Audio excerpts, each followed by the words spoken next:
እሺ ጤና ይስጥልን ተመልካቾቻችን እንደምን አላችሁ? እንደምን ከርማችኋል? ዮሐንስ ነኝ። እንግዲህ ያው ተከታታይ የሆኑ ስለ ኢትዮጵያ ፖለቲካዊ፣ ኢኮኖሚያዊ፣ ታሪካዊ ብዙ እንትኖችን እያየን እንገኛለን። የመጀመሪያው ፓርት ስለ ኤርትራ እና ስለ ኤርትራ ጉዳይ ነበረ። ያም እንዲቀድም ያደረግኩበት ዋነኛው ምክንያት ሀገሪቱ ላለፉት 130 ምናምን ዓመት አብዛኛው ግጭቶች የሚነሱት ከኤርትራ በኩል ነው። ስለዚህ እዛ ጋር የሆነ የቆሰለ ነገር አለ ማለት ነው። ያ ቁስል መታከም አለበት፣ ያ ቁስል መዳን አለበት። ስለዚህ በዛ በኤርትራ ታሪክና በኤርትራውያን ጉዳይ አውርተናል ማለት ነው። ቀጥሎ ያለው ሁለተኛው ሴክሽን ደግሞ በኢትዮጵያ የመካከለኛው ዘመን ታሪክ ላይ የተከሰቱ በጣም ኢምፖርታንት ነገሮችን አይተናል። ዛሬ ደግሞ አሁን የምንመጣው ወዴት ነው ማለት ነው? ወደ ዘመናዊ ኢትዮጵያ ታሪክ ላይ ነው የምንመጣው። የመጀመሪያው የኤርትራን ታሪክ በማወራበት ጊዜ ስለ አፄ ቴዎድሮስ፣ ስለ አፄ ዮሐንስ፣ ስለ አፄ ሚኒሊክ የዳሰስኩባቸው እንትኖች አሉ። ስለዚህ እነሱን እዛ ላይ ተመልሶ ማየት ይቻላል ማለት ነው። ነገር ግን ዛሬ ላቀርብላችሁ የፈለግኩት ምንድን ነው? የዘመናዊ ኢትዮጵያ ታሪክ ውስጥ የነበሩ መሪዎች ድክመቶቻቸው እና ጥንካሬዎቻቸው ምንድን ነበሩ? ያስ አሁንስ ያለው የኢትዮጵያ ጀኔሬሽን ከዚህ ምን ሊማር ይችላል የሚል ነው ዛሬ የማቀርብላችሁ ማለት ነው። ይህንን ቶፒክ ለምንድን ነው የመረጥከው ካላችሁኝ፣ እንግዲህ አብዛኛው አንዱ ትልቅ ሩት ኮዝ ማለት ነው አሁን ያሉ የኢትዮጵያ ፖለቲከኞች በማህበረሰብ ውስጥ የሚረጩት ነገር አንደኛ ኔጌቲቭ የሆነች ታሪክ ላይ ማተኮር ነው፣ ለእነሱ ቤኔፊት በሚያደርጋቸው መንገድ ማለት ነው። ሁለተኛው ደግሞ ኢምፓርሻል የሆነ ታሪክ ያስቀምጡና ከዛ በጎደለው ላይ እነሱ እንደፈለጉ አድርገው ማኒፑሌት ያደርጉበታል። ሶስተኛ እነሱ ጠላት የሚሉትን ነገር በጠላትነት ማሳየት ነው የሚፈልጉት። እነሱ ወዳጅ የሚሉትን ነገር ደግሞ በወዳጅነት ብቻ ነው ማሳየት የሚፈልጉት። ስለዚህ ጠላት የሚፈልጉትን ነገር ኃይል ኦር ባለታሪክ ኦር ዋሬቨር የእሱን ኔጌቲቭ ነገር ብቻ በመናገር ፖዚቲቭ ሳይዶቹን ደግሞ ይደብቁታል። ፖዚቲቭ ሳይዱ ደግሞ ሲደበቅ የዛ ባለታሪክ ወይ ደግሞ የዛ ሰውዬ ደጋፊዎች ምን ያደርጋሉ ማለት ነው? ይሄ እዚህ ጋር ተደብቋል ብለው ከነዛኞቹ ጋር ወደ ኮንፍሊክት ነው የሚገቡት እንጂ ወደ አግሪመንት አይገቡም። እነሱ አግሪመንት ውስጥ ባልገቡ ቁጥር ደግሞ ለምሳሌ የኦሮሞ ፖለቲከኞች አሉ፣ በኦሮምኛ ነው የሚናገሩት። የኦሮሞ ማህበረሰብም እነሱን ያዳምጣቸዋል። የትግርኛ ፖለቲከኞች አሉ፣ ትግራይ ውስጥ ነው የሚኖሩት። የትግራይ ማህበረሰብ እነሱን ያዳምጣቸዋል። የአማራ ፖለቲከኞች አሉ፣ አማራ ህዝብ ውስጥ ነው የሚኖሩት። አማራ እነሱን ያዳምጣቸዋል። ስለዚህ እነዚህ ሰዎች ምን ይፈጥራሉ ማለት ነው? ደጋፊ ይፈጥራሉ አላቸው። በቃ ደጋፊ አላቸው። አሁን ለነዚህ ደጋፊዎቻቸው ፊድ የሚያደርጉት ኢንፎርሜሽን አኪዩሬት ከሆነ እነዚህ ደጋፊዎቻቸው በዛ አኪዩሬት በሆነ ኢንፎርሜሽን መሰረት ነው የሚቀጥለው እጣ ፈንታቸውን የሚወስኑት ማለት ነው። ነገር ግን ያንን አያደርጉ። ሸዋ ያሉ ፖለቲከኞች ሚኒሊክ የሚባል ሰውዬ አያስነኩ። የኦሮሞ ፖለቲከኞች ደግሞ ሚኒሊክ የሚባል ሰውዬ በቃ የሆነ እንደ ጭራቅ እንደ ሰይጣን ምናምን ነገር ነው እንጂ እሱ የሰራቸው ፖዚቲቭ ነገሮችን አያስቀምጡ። በትግራይ ውስጥም ያሉት እንደዚሁ። እንደውም እነሱ ብዙ አፄ ዮሐንስን ዲፌንድ ሲያደርጉ ምናምን እኔ አይቻቸው አላውቅም። እንደውም እነሱን አይናገሩ። ነገር ግን የሚኒሊክን ፖለቲካ የሚያስቀምጡት ኔጌቲቭ ሳይዱን ብቻ በማስቀመጥ ፖዚቲቭን ሳያስቀምጡ ነው ራን የሚያደርጉት። በሁሉም አካባቢዎች ያለ አንድ ቶክሲክ ሀገሪቷ ውስጥ የተፈጠረ ቶክሲክ ይሄ ነው። ሂስትሪ ግን እንደዛ አይደለም። ኦኬ አሁን አገር ስንመሰረት አገሪቷ አለኝ መጀመሪያ ባለፈው ኦልሬዲ አይተናል። አገር ሲመሰረት 3 ነገሮች መምጣት አለባቸው ብለናል። የመጀመሪያው ቴሪቶሪ ሊኖረው ይገባል። በቃ እዛ ቴሪቶሪ ውስጥ ደግሞ ሰዎች ይኖራሉ፣ እንስሳቶች አሉ፣ ጫካ አለ፣ ተራራ አለ፣ በቃ መልክዓ ምድር አለ፣ ሰማይ አለ፣ ይሄ ሁሉ አለ። ይሄ ለዛች ያቺ ሀገር ራሴን አይደንቲፋይ አደርጋለሁ ብላ የምታስቀምጥበት መንገድ ነው ይሄ ቴሪቶሪው ማለት ነው። ሁለተኛው ፒለር ደግሞ ኮንስቲትዩሽን ነው ወር ደግሞ ሲስተም። ያንን አገር ገቨርን የሚያደርግ ኮንስቲትዩሽን ኦር ሲስተም ነው ሁለተኛው። ይሄ ኮንስቲትዩሽን በዛች አገር የሚኖሩትን ሰዎች ሊያግባባ ከቻለ፣ የበላይ ህግ ሆኖ ሊያገለግል ከቻለ፣ እዛች ሀገር ላይ ያሉ ሰዎች በዛ ኮንስቲትዩሽን ያሉ አርቲክሎች እና ሰብ አርቲክሎች ከተስማሙ ይህንን ህግ ነው ጠብቀን እሱን የበላይ አድርገን ይቺን አገር ራን የምናረጋት ብለው ካሰቡ then there is a possibility to establish sustainable የሆነ አገር ለመፍጠር ፕላትፎርሙ ተጠርጓል ማለት። ስለዚህ ይሄ ኮንስቲትዩሽን ደግሞ ምን መሆን አለበት?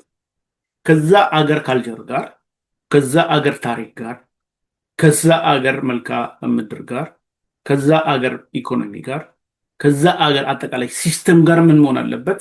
ኤምቤድድ መሆን አለበት። ያንን ሪፍሌክት ማድረግ መቻል አለበት። ኦኬ መቻል አለበት። ይሄ በሚሆንበት ጊዜ ያ ኮንስቲትዩሽን በሰዎች ዘንድ ቅቡልነቱ ከፍተኛ ይሆናል። ሰዎች ያንን ከተቀበሉት ደግሞ ምን ይመሰረታሉ ማለት ነው? ኢንስቲትዩሽኖች ይመሰረታሉ። ዲሞክራቲክ ኢንስቲትዩሽኖች አሉ፣ አካዳሚክ ኢንስቲትዩሽኖች አሉ፣ የባህል ኢንስቲትዩሽኖች አሉ፣ የሚዲያ ኢንስቲትዩሽኖች አሉ፣ ሌሎች ነገሮች አሉ። እነዚህ ነገሮች በአጠቃላይ ምን ይሆናሉ ማለት ነው? ይመሰረታሉ። እነዚህ ኢንስቲትዩሽኖች ስራቸው ምንድነው? ያንን ኮንስቲትዩሽን መጠበቅ ነው ማለት ቢኮዝ ዛትስ ዜር ጋራንቲ። አንድ ሀብታም ካለ ለሀብታሙ ሰውዬ ንብረቱን የሚጠብቅለት ያ ኮንስቲትዩሽን ነው። አንድ ባለ ንብረት ካለ ያንን ንብረቱን የሚጠብቅለት ያ ኮንስቲትዩሽን ነው። ስራ እንዲሰራ የሚያደርገው፣ እንዲቀጠር የሚያደርገው፣ ፍትህ እንዲያገኝ የሚያደርገው፣ የተለያዩ ነገሮች እንዲሆን የሚያደርገው ያ ኮንስቲትዩሽን ነው ማለት። ስለዚህ ይሄ ኮንስቲትዩሽን ምን መሆን አለበት? የዛችን አገር አንደኛ አመጣጧን ሪፍሌክት ማድረግ መቻል አለበት፣ ማሳየት መቻል አለበት። ኦኬ ታሪኩን ትቶ እሱ በፈለገው በኩል ብቻ የሚመጣ ኮንስቲትዩሽን ሊኖረው አይገባም። ስለዚህ አዲኩዌት የሆነ ኮንስቲትዩሽን ከመጣ ኔክስት ስቴፕ ደግሞ የሚሆነው ምንድን ነው? ሰዎች ለዛች ሀገር ለዛ ኮንስቲትዩሽን ጭንቅላታቸው ላይ የሚያስቀምጡት ፐርሰፕሽን አሁን ባለፈው አሁን የአብይ መንግስት ከመምጣቱ በፊት በ27 ዓመት ውስጥ የነበረው ገቨርናንስ ኢንስቲትዩሽንስ ዋሬቨር ፎከስ የሚያደርገው ግሩፕ ራይት ላይ ሀገር የመሰረተው በግሩፕ ራይት። አሁን ባለፈው ሜንሽን እንዳደረግኩላችሁ ግሩፕ ራይት is not democratic right። ግሩፕ ራይትን ይዘ ዲሞክራቲክ አገር መሰረትኩ የሚልትን አትችልም። ዲሞክራቲክ ኔሽን ለመመስረት ፈንዳሜንታል የሚያስፈልገው የኢንዲቪዥዋል ራይት ግራንት ማድረግ ኢንዲቪዥዋል ራይት የምንለው የመማር መብት፣ የመስራት መብት፣ የመቀጠር መብት፣ ኢኮኖሚ የማፍራት መብት፣ የመምረጥ መብት፣ የመመረጥ መብት፣ የተለያዩ ከኢንዲቪዥዋል ሰው መኖር ጋር የተያያዙ በፈለገበት የቦታ የመኖር መብት፣ እነዚህን መብቶች አልቲሜትሊ በምንም ሳይገደቡ ሊሰጠው ይገባል ማለት ነው። ኢንዲቪዥዋል መብት በገቨርንመንት ወይ ደግሞ በኢንስቲትዩሽን ወይ በምናምን ሊገደብ አይገባው። ኢንዲቪዥዋል መብት በገቨርንመንት ወይ በኢንስቲትዩሽን ወይ በግሩፕ በምናምን ከተገደበ you failed to establish democratic nation። ለምሳሌ እዚህ አሜሪካን ሀገር አንድ ፔንስልቬኒያ የተወለደ ሰውዬ ሲማር ቺካጎ ሊማር ይችላል። that's fine፣ ምንም ችግር የለበትም ለመማር። ከዛ ከቺካጎ ደግሞ ትምህርቱን ጨርሶ ወደ ቴክሳስ ሄዶ ስራ ሊሰራ ይችላል። ይፈቅድለታል፣ ህጉ ይፈቅድለታል። ምን ያደርገኝ እዛ ስራ ከገባ በኋላ ያለውን ኤክስፐርቲዝ ምናምን ነገር ኤምፕሎይ አድርጎ መጨረሻ ላይ ንብረት ሊያፈራ ይችላል። ንብረቱም ፕሮቴክትድ ነው። ራሱን ካምፓኒ ሊፈጥር ይችላል። ይሄ የሚፈጥረው ካምፓኒ ደግሞ አሪዞና ውስጥ ሊሆን ይችላል። መብቱ ነው። እነዚህ መብቶች በአጠቃላይ ለዛ ሰውዬ ምን ተደርገው ተሰጥቶታል ማለት ነው? ግራንት ተደርገውለታል። ን አሁን ይሄ ቤዚክ ዲሞክራቲክ ራይት የሚባለው ነገር መጥቷል ማለት። ስለዚህ እኛም ሀገር አንድ ሰው አበበ የሚባል ሰውዬ የትም ይወለድ የትም መኖር የፈለገበት ቦታ በሀገሪቷ ቴሪቶሪ ውስጥ ማለት ነው፣ በየትኛውም ቴሪቶሪ ውስጥ ያለምንም ቅድመ ሁኔታ ያለምንም እንትን ኢንዲቪዥዋል ራይቱ ግራንት ሊሆንለት ይገባል። ኢንዲቪዥዋል ራይት ከኢንዲቪዥዋል ራይት ቀጥሎ ደግሞ ወዴት ነው የሚመጣው ሲባል ወደ ማይኖሪቲ ራይት ነው። ማይኖሪቲ ራይት የምንለው በአፋር አካባቢ አብዛኛው የሚነገረው የአፋርኛ ቋንቋ ነው ብለን እናስብ። ነገር ግን እዛ አካባቢ ውራጌዎች አሉ ብለን እናስብ። 100,000 200,000 ውራጌዎች አሉ፣ ወይ ደግሞ ኦሮሞዎች አሉ፣ ወይ ሶማሌዎች አሉ፣ ወይ ምናምን አሉ ብለን እናስብ። ስለዚህ እነሱን ሌጋሊ ሪፕሬዘንት የሚያደርግ ደግሞ ምንድን መሆን አለበት? አካል መኖር አለበት። ሌጋሊ they should be represented by the constitution መኖራቸው ብቻ አይደለም። ምክንያቱም የነዛ ለምሳሌ በአፋር ክልል የሚኖሩ ውራጌዎች ስራ ያገኛሉ ወይ? ይቀጠራሉ ወይ? ንብረት ያፈራሉ ወይ? ከባንክ መበደር ይችላሉ ወይ? ቦታዎች ማግኘት ይችላሉ ወይ? እነዚህን የሚባሉት ነገሮች በአጠቃላይ የሚመለስላቸው በማን ነው ማለት ነው? የማይኖሪቲ ራይት ምን ሲደረግ ነው? ፕሮቴክትድ ሲደረግ ነው። እነዚህ ማይኖሪቲ ራይትስ ኤንድ ኢንዲቪዥዋል ራይት ሁለቱ አንድ ላይ መምጣት ከቻሉ ን የሚቀጥለው ፌዝ ምን ይሆናል ማለት ነው? ፕሮቴክቲንግ ግሩፕ ራይት። አሁን ግሩፕ ራይት ዲሞክራቲክ ራይት አይደለም። አን ኤሴንሻል ራይት ነው። አስፈላጊ ነው። ለምንድን ነው ሲባል አሁን እኛ ፈለግንም አልፈለግንም ዥንጉርጉሮች ሁነናል። በቃ ሁነናል። ኦሮሞ የሚባል ማህበረሰብ አለን፣ አማራ የሚባል ማህበረሰብ አለን፣ አፋር የሚባል አለን፣ ትግራይ የሚባል አለን፣ ሶማሌ የሚባል አለን፣ ሲዳማ አለን፣ ሀዲያ አለን፣ ከምባታ አለን፣ ወላይታ አለን። ኦል ዲስ አር ላይክ የራሳችን ሰዎች ናቸው። እነዚህ በሙሉ እነዚህ በግሩፕ ዴቨሎፕ ያደረጓቸው ነገሮች አሉ። አንድ ስነ ልቦና፣ ሁለተኛ ማህበረሰባዊ ጎሎች አሉ፣ ማህበረሰባዊ አሴቶች አሉ፣ ማህበረሰባዊ ካልቸር አለ፣ ማህበረሰባዊ አመጋገብ አለ፣ ሌሎችም አሉ። እያንዳንዱ ብሔር ደግሞ የየራሱ እውቀትም አለ፣ የየራሱ እውቀት አለው፣ የየራሱ አድሚኒስትሬሽን አለው። ሁሉም አስፈላጊ ነው። ስለዚህ እነዚህ ነገሮች ምን መሆን አለባቸው? should be protected። ኦኬ ፕሮቴክት መደረግ አለባቸው። እነዚህ ካልቸሮች፣ እነዚህ ስነ ልቦናዎች ምኖች ፕሮቴክትድ መሆን አለባቸው። ለምሳሌ ትምህርት በሚማርበት አንድ ሰው ዩናይትድ ኔሽን የተለያዩ ዓለማቶች የሚጠቀሙበት ምንድነው? ማዘር ታንግ። ኦኬ በማዘር ታንግ ነው ትምህርት መማር ያለበት። ምክንያቱም ተፈጥሮ መረዳት የሚችለው ቶሎ በሚናገርበት ቋንቋ ነው። እያደገ ሲሄድ ግን ኮመናሊቲ ይሄ ኤዱኬሽን ሲስተም ወደሚሄደው ቋንቋ ወደዛ ትራንስፎርም ቢያደርግ ጥሩ ነው። ይሄ ካልሆነ ምንድን ነው የሚከሰተው? ዋት ኦፖዚት። ለምሳሌ ለኦሮሞ መብት ካልሰጠ ነው፣ ለአፋር መብት ካልሰጠ ነው፣ ለአማራ መብት ካልሰጠ ነው፣ ለትግራይ መብት ካልሰጠ ምንድን ነው የሚከሰተው ነው። ኦኬ እንውስድ አንድ የኦሮሞ እናት ጎረቤቷ ላይ አንድ የውራጌ ባለሀብት መጣ ብለን እናስብና ከዛ በኋላ መሬታቸውን ቀማቸው። አሁን የውራጌው ባለሀብት ውራጌኛም ያውቃል፣ አማርኛም ያውቃል። አሁን ፍርድ ቤቱ በአማርኛ ነው የሚሰራው ብለን እናስብ። ኦሮምኛ የሚባል ነገር አክኖሎጂ አይደለም። በዚህ ጊዜ ሴትዮዋ ንብረታቸው ስለተቀማ ምንድን ነው የሚሆኑት ማለት ነው? ወደ ፍርድ ቤት ሄደው ነው የሚከሱት። ፍርድ ቤት ሄደው በሚከሱበት ጊዜ አማርኛ መናገር አይችሉም፣ አማርኛ መስማት አይችሉም። ውራጌው ግን አማርኛ መናገር ይችላል፣ አማርኛ መስማት። ስለዚህ ይህንን አድቫንቴጅ ወስዶ ህጉን ምን ማድረግ ይችላል ማለት ነው? ትዊስት ማድረግ ይችላል። ፍርድ ቤት ውስጥ በሚገባበት ጊዜ ሴትዮዋ ዱዳ ነው የሚሆኑት። በቃ ጠበቃ እንዳይቀጥሩ ብር ላይ ኖራቸው ይችላል። ጉዳያቸውን እንዳያስረዱ የቋንቋ ሊሚቴሽን አለባቸው። ስለዚህ ያ ፍርድ ቤት ሴትዮዋን በምን ሊያዳምጣቸው ይገባል ማለት ነው?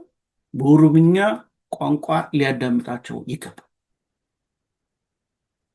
እንደዛ ከሆነ ትክክለኛ ሀሳባቸውን በሚፈልጉበት ቋንቋ በሚፈልጉበት ደረጃ በደንብ አድርገው መናገር ይችላሉ፣ በደንብ አድርገው መከራከር ይችላሉ። ከዛ ህጉን ደግሞ ያንን ተጠቅመው ንብረታቸውን ሊያስመልሱ ይችላሉ ማለት ነው። አዘርዋይስ እሳቸው ዱዳ በሆኑበት ያንኛው የእሳቸው ንብረት የወሰደው ሰውዬ ደግሞ አፈቀላጤ በሆነበት ሴናሪዮ አፈቀላጤነቱን ተጠቅሞ እቃቸውን ንብረታቸውን ሊወስደው ይችላል ማለት ነው። ዲስ ዋስ ገና ሀፕን። ኦኬ፣ አንደኛው ሴናሪዮ። ሁለተኛው አንዲት የወላይታ እናት ኦኬ ህመማቸውን ለመግለጽ ለምሳሌ እያንዳንዷን ፔናቸውን የሚገልጹበት ሴናሪዮ በራሳቸው ባህል ነው። ለምሳሌ ወገቤን አመመኝ ለማለት ወይ ደግሞ ይሄ ከሴቶች ጉዳይ ጋር የተያዘ በሽታም ሊሆን ይችላል ዋሬቨር፣ እሱን አሞኛል ለማለት የሚጠቀሙበት የራሳቸው የሆነ የትራዲሽናል ሜትድ አላቸው ያንን የሚገልጹበት። ያንን የሚያውቀው ማን ነው? እዛው ያለ የወላይታ ማህበረሰብ ነው የሚያውቀው። አሁን አንድ ከትግራይ የሄደ ሐኪም ያንን ነገር ቶሎ ላይረዳው ይችላል፣ ቶሎ ላያውቀው ይችላል። ስለዚህ እዛ ሐኪም ቤት ሄደው ትክክለኛ የሐኪም አገልግሎት እንዲያገኙ ምንድነው መሆን ያለበት ሲባል በወላይታ ቋንቋ መናገር የሚችል የሰለጠነ ዶክተር ሊኖር ይገባዋል ማለት ነው። ስለዚህ እሱ ሴትዮዋ በሽታቸውን ሲነግሩት ሐኪሙ ደግሞ በሽታቸውን የመረዳት ከዛ በኋላ ላቦራቶሪውንም ምኑንም አድርጎ በሽታቸውን የማግኘትና ትክክለኛውን መድኃኒት ይሰጣቸዋል ማለት ነው። አዘርዋይስ እሳቸው የሚናገሩት ሌላ ቋንቋ ነው። ይሄ ፌሻል ኤክስፕሬሽን አለ፣ በፌስ የሚገለጽ በቋንቋ ነው፣ በምልክት የሚገለጽ በሌላ ነገር የሚገለጽ ነው። ይህንን ከሌላ አካባቢ የመጣ ሌላ ካልቸር ያለው ሰው ላይረዳው ይችላል። ስለዚህ ምንድነው መደረግ ያለበት ማለት ነው? ቋንቋውን ሴንተር ያደረጉ ሰዎች ቅድም እንደነገርኳችሁ በሌጋል ዘርፍ፣ በተለያዩ ሰርቪስ ሴክተሮች፣ በሕክምና በነዚህና በነዚህ በመሳሰሉት ቦታዎች ሊኖሩ ይገባል። ይሄ ደግሞ ምን ያደርገዋል ማለት ነው? ኮሚኒኬሽን ኤፊሽንት ያደርገዋል። ኦኬ፣ ኤፊሽንት ኮሚኒኬሽን ካለ ደግሞ ለሶሉሽን ምን ይሆናል ማለት ነው? ቅርብ ይሆናል። ስለዚህ ወደን የሚሆን ሳንወድ ዥንጉርጉር ሆነናል። ስለዚህ ለኦሮሞ መብት ልንሰጠው፣ ለአማራ መብት ልንሰጥ፣ ለትግራይ፣ ለአፋር፣ ለሶማሌ፣ ለሌሎች አካላቶችም መብት ልንሰጣቸውና በራሳቸው ቋንቋ፣ በራሳቸው ባህል፣ በራሳቸው ሜንታሊቲ፣ ስነ ልቦና ዋሬቨር ኮሚኒኬት ሊያደርጉበት የሚችሉበትን መንገድ ልንፈጥርላቸው ይገባል። ይሄ ደግሞ ከኮሚኒኬሽን ኤፊሽንሲ የበለጠ አድሚኒስትሬቲቭ ኤፊሽንሲ ያመጣል። ኦኬ፣ አድሚኒስትሬሽን ኤፊሽንሲ ሲያመጣ ደግሞ ምን ይሆናል ማለት ነው? አገሪቷ የማደግ ቻንሷ እና የኮንስትሬንቶቿን ሶልቭ የማድረግ ፖቴንሻሏ እየጨመረ ይመጣል። ስለዚህ በዛ ሴናሪዮ ነው ልንመለከት የሚገባው ማለት ነው። እና አሁን ይሄ ልክ እንደ መግቢያ አንዳንድ ጀስት ቶፒኮች አወራዋላችሁ። ያው ዛሬ ላወራ ያሰብኩት ዋናው ትልቁ ነገር በዘመናዊ ኢትዮጵያ የነበሩ የኢትዮጵያ መሪዎች ጥንካሬዎቻቸውና ድክመቶቻቸው ምንድን ናቸው የሚል ነው። ያም ደግሞ አሁን እነዚህ የግሩፕ ፖለቲከኞች በኦሮሚያ ያሉ፣ በአማራ ያሉ፣ በትግራይ፣ በአፋር በምናምን ያሉ የሚፈልጉትን ታሪክ ይናገራሉ፣ የማይፈልጉትን ታሪክ አይናገሩም። እንደሱ መሆን የለበትም። ታሪኩ ሹድ ቢ ፕሬዘንትድ ኢን ፉል መቀመጥ አለበት። ሰዎቹ የሰሩት መልካም ስራ መቀመጥ አለበት። ትውልዱ ማወቅ አለበት። ሰዎቹ የነበረባቸው ድክመት ደግሞ ይሄ ነበር ተብሎ ፊልተር መደረግ አለበት። ያ ሲሆን ምን ይሆናል? ድክመቶቻቸው ላይ እንሰራለን። ኦኬ፣ እንሰራለን። ነገር ግን ጥንካሬዎቻቸው ደግሞ አትሊስት ይህንን ሀገር እንደ ሀገር ነፃ አድርጎ ስላስረከበን እነዛን ጥንካሬዎችም ትውልዱ እንዲያውቃቸው የማድረግ ግዴታ አለብን ማለት ነው። ኦኬ፣ እነዛ ግዴታዎች አሉብን። ዜርፎር ያንን ልንወጣ ይገባናል ማለት ነው። የኢትዮጵያ የዘመናዊ ታሪክ የነበሩ መሪዎች ሜይንሊ ሶስት ናቸው፣ ግን አራተኛም ልናስብ እንችላለን። ግን የሶስቱ መሪዎች ኢምፓክት እስካሁን ድረስ አብሮን ስላለ ያ ደግሞ አንዳንድ ጊዜ በኔጌቲቭ ሳይዱ አንዳንድ ጊዜ በፖዚቲቭ ሳይዱ ኢንፍሉንስ እያደረገ ከረንት ባለው ጀኔሬሽን ላይ ብዙ ችግሮች እያመጣ ስላለ ዊ ኒድ ቱ ጀስት ዲስከስ ዳስታ ትራንስፓረንትሊ በነበረው ሴናሪዮ ማለት ነው። የመጀመሪያው የዘመናዊ ኢትዮጵያ ታሪክ የምንለው ልክ ዘመነ መሳፍንት ካበቃ በኋላ ነው። ባለፈው እንደተነጋገርነው ዘመነ መሳፍንት ምን አይነት አድሚኒስትሬሽን ነበር ሲባል የሶሎሞን ዳይናስቲ አለ። ያ የሶሎሞን ዳይናስቲ ዋናው ንጉሰ ነገስት ተብሎ ነው የሚታሰበው። ዚህን ሪጅን ላይ ያሉ መሳፍንቶችና ነገስታቶች ደግሞ ለዚህ ለሶሎሞን ዳይናስቲ ሌጂቲመሲ ይሰጣሉ ማለት ነው። እና ያ ሌጂቲመሲ በዛ ሌጂቲመሲ መሰረት ሰውየው የዛች ሀገር ንጉሰ ነገስቱ ነው ይቀጥላል።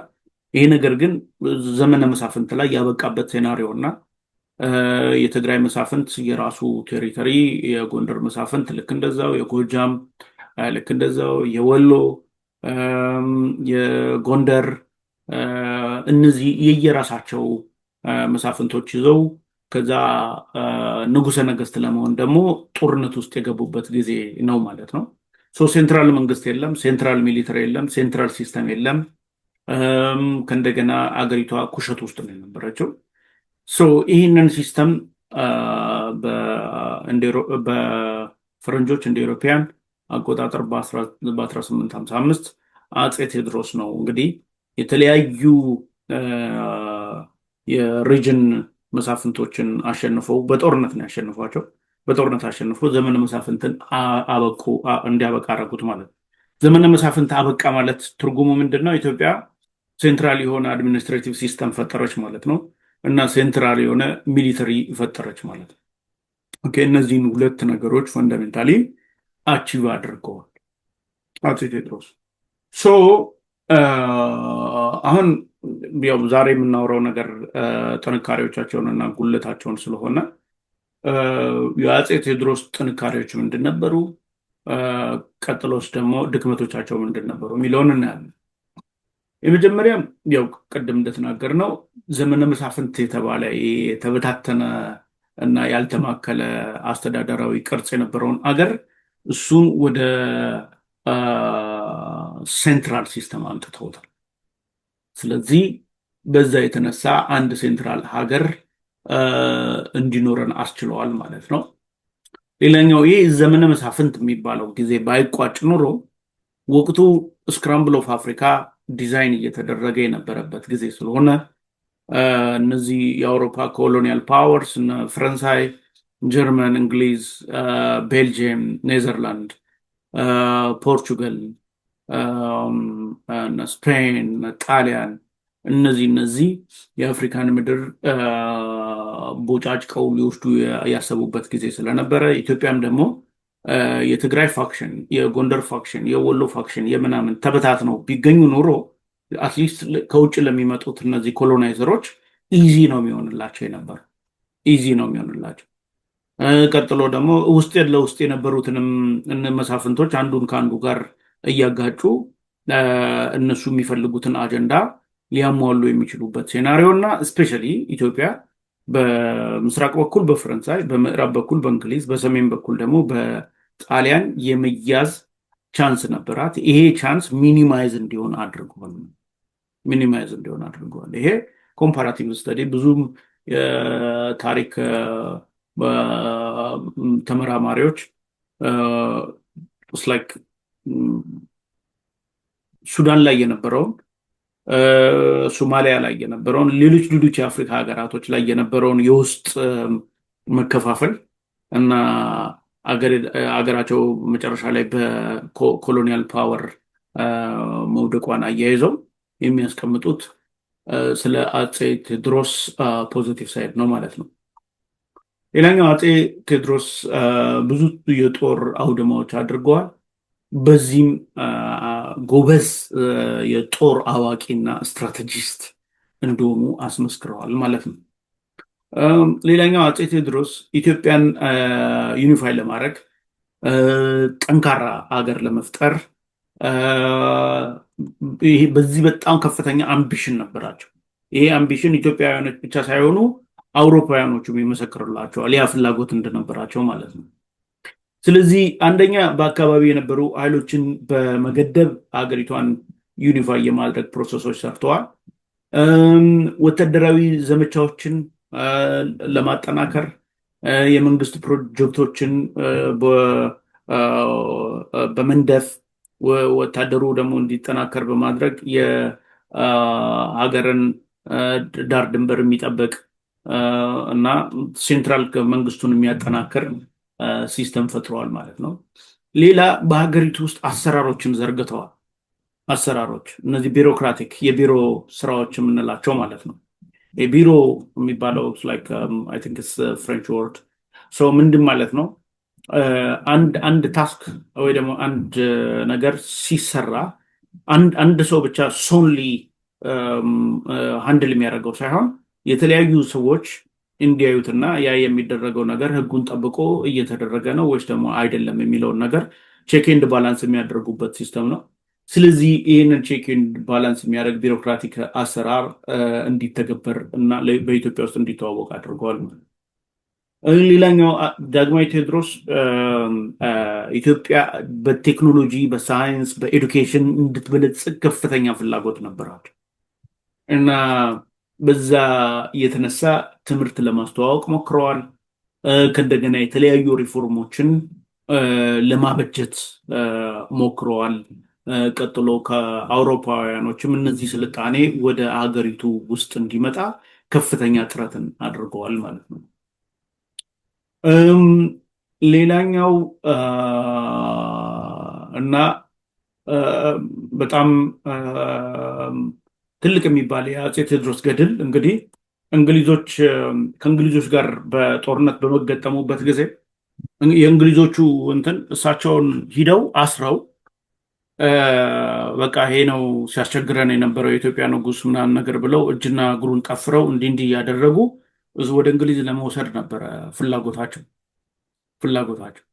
ነገር ግን አፄ ቴዎድሮስ እስከ መጨረሻው ድረስ ተዋግቶ መጨረሻ ላይ እሱ የነበረው የጦር ኃይል መዳከሙን ሲያውቁና እንግሊዞች እሳቸው ወደ ነበሩበት አካባቢ እየቀረቡ መምጣታቸውን ሲያውቁ የዛን ጊዜ ምንድን ያደረጉት ማለት ነው? ራሳቸውን አጥፍተው ወይ ደግሞ ራሳቸውን ሰውተው እና ይሄ አንዳንድ ኮንስፓራሲስቶች ቴዎድሮስ ራሱን አላጠፋም ከጀርባ ሌላ ሰው ነው የገደለው እንዲህ ነው ምናምን ነገር ባለው እንግዲህ የዓለም አቀፉ ሂስትሪ ራሳቸውን እንዳጠፉ ነው ኮንፊርም የሚያደርገው የዓለም አቀፉ ሂስትሪ ሶሳይቲ ማለት ሂስትሪ ሶሳይቲ። ስለዚህ እዛ ጋር ምንድን ነው እንግሊዞች መጥተው እሱን ይዘው እየጨፈሩ በጀግንነት በውዳሴ በምን በቃ ለመውጣት ሲያስቡ እሳቸው ግን ሞተው በሚያገኟቸው ጊዜ ሁሉም አንገታቸውን አቀርቅረው በትካዜ እንዲወጡ ነው ያደረጓቸው ማለት እንዲወጡ ነው ያደረጓቸው። ይህንንም አንድ በዛ አካባቢ የነበረ ሌትናንት ስቱም የሚባል ሰውዬ እሱ የአይን ምስክር ነው የነበረው። ይህ የአይን ምስክር ምንድን ነው ያለው? የነበረውን ሴናሪዮ ሲገልጸው ማለት ነው ያለምንም ተኩስና ችግር ጠበብ ባለው አለት ላይ እየተውጣጣን በፍጥነት ወደ ሁለተኛ መግቢያ ገሰገስን። እዚያ ስንደርስ ከመቶ እርምጃዎች ርቀት ላይ በሽጉጥ ሕይወታቸውን ያጠፉት የኢትዮጵያ ንጉሠ ነገሥት አስከሬን ተዘርሮ ነበር በማለት መስክረዋል ማለት ነው። ስለዚህ እዚህ ጋር በእርግጥ ንጉሠ ነገሥቱ ያደረጉ ያልተለመደ ነገር ነበር። በዚህ ምክንያት ባሳዩት ጀግንነት የሀገር ምልክትና የኢትዮጵያዊነት ተምሳሌት አድርጓቸዋል። እሳቸው ጀግና ብቻ ሳይሆኑ ሌሎች ጀግኖችም እንዲሁ ባለው በአገር ፍቅር ስሜት ተነክተውና ተነሳስተው አገራቸውን ከባዕድ ወረራ እንዲከላከሉ አብሪ ጥይት ሆነው አልፈው። በእርግጥ ዳግማዊ ቴዎድሮስ አገር ወዳድ ጀግና ብቻ ሳይሆኑ የጀግንነትም ትምህርት ቤት ነበሩ። ስለዚህ እነዚህን የዳግማዊ ቴዎድሮስ ጥንካሬዎች ልንዘክራቸው፣ ለልጅ ልጆቻችን ልናስተላልፋቸው፣ ልናስተምራቸው ይገባሉ ማለት ይገባል። ኦኬ አሁን በኢህአዴግ ዘመን ያልተደረገ ሌትስ ሴይ በጎንደር አካባቢ አፄ ቴዎድሮስ በሞቱበት አካባቢ ሙዚየም ያስፈልጋል። ኦኬ ያ ሙዚየም መኖሩ የእሳቸው መታወሻ መሆን ብቻ ሳይሆን ኢን ሚሊየንስ ኦፍ ዶላር ገቢ የሚያመጣል ገቢ የሚያመጣል። አሁን እዚህ ጋር መረዳት ያለብን ነገር ምንድን ነው? አንድ ሀገር ጀግናዎቿን የማትዘክር ከሆነ ያች ሀገር ትፈርሳል ትፈርሳል። ኦኬ በአጭበርባሪ በውሸታም ኦኬ በወዳደር በአውርቶ አደር በደጋፊ በጫጫታ በውካታ በዚህ ላይ የሚመሰረት አገር ይፈርሳል ይፈርሳል። ለዛ ነው አሁን የዳግማዊ ቴዎድሮስ ሌጋሲ ከዘመን ዘመን እየተሻገረ መጥቷል። ወይ ኖቶን ሊሱ ብቻ አይደለም፣ በላይ ዘለቀም አለ። ኦኬ እሱ ብቻ አይደለም፣ ዘርአይ ደረስም አለ። እሱ ብቻ አይደለም፣ ራስ አሉላም አሉ። ኦኬ ሌሎች ሌሎች ለሀገር ውለታ የሰሩ ሰዎች አሉ። እነዚህ የሀገር ጀግናዎች ናቸው። የሀገር ጀግናዎችን ደግሞ ማሰብ የሀገር ጀግናዎች ሪኮግናይዝ እንዲደረጉ ማድረግ ለዛች አገር ምስረታ የፋውንዴሽን ኮንክሪት ማበጃዎች ናቸው። እነሱን ኢግኖር የምታደርጋቸው ከሆነ እየፈረስክ እየፈረስክ እየፈረስክ ነው የምትወጣው። ምክንያቱም የራስን ጀግና ነው የምትፈጥረው። ኦኬ የራስን ጀግና እየፈጠርክ የራስን ጀግና እየፈጠርክ የራስን ጀግና እየፈጠርክ ድሮ የነበረው ደግሞ ጀግና ይረሳል። ኦኬ ለሀገር ባለውለታ የነበረ ይረሳል። ያ ሲረሳ ደግሞ በሱ አካባቢ የነበሩ ሰዎች ይቆጣሉ። ኦኬ ያ ደግሞ ሲስተሙን ምን ያደርገዋል? ፍራክቸር ያደርጉ። ስለዚህ እዚህ ጋር እሳቸው የሰሩትን ነገር ለልጅ ልጆች መተላለፍ ይገባዋል። መገባት ብቻ አይደለም፣ በትምህርት ቤቶች፣ ሙዚየሞች፣ የተለያዩ ነገሮች ተቀርጸው ከትውልድ ወደ ትውልድ ሊተላለፉ ይገባቸዋል ማለት ነው። ኦኬ ሶ የዳግማዊ ቴዎድሮስን ጥንካሬዎች እዚህ ጋር አሁን እንዳየነው አይተናል። ድክመቶቻቸውስ ምንድን ነበሩ ነው? የመጀመሪያው ዳግማዊ ቴዎድሮስ በጣም ሞገደኛ ናቸው፣ ቁጡ ናቸው፣ በጣም ቁጡ ናቸው። ትዕግስት የላቸውም። እሳቸው የሚሉት ብቻ ነው እንዲሰማ የሚፈልጉት። ሰው የማዳመጥ ምናምን እንዲህ አይነት እንትን አልነበራቸው። በዚህ ብዙ አላስፈላጊ ጠላቶች ፈጥረዋል በራሳቸው ላይ ነው። ሁለተኛ የአፄ ቴዎድሮስ ዳግማዊ የአፄ ቴዎድሮስ ማዕከላዊ መንግስታቸውን ተቋቁሞ በእነሱ ኃይሎች ላይ በእሳቸው ላይ አንዳንድ ነገሮች የወሰዱ ሰዎችን የኃይል እርምጃ ነው የሚወስዱባቸው። ኢቭን የኃይል እርምጃ ወስደው ካሸነፏቸውም በኋላ ሌላ የኃይል እርምጃ ይወስዳሉ።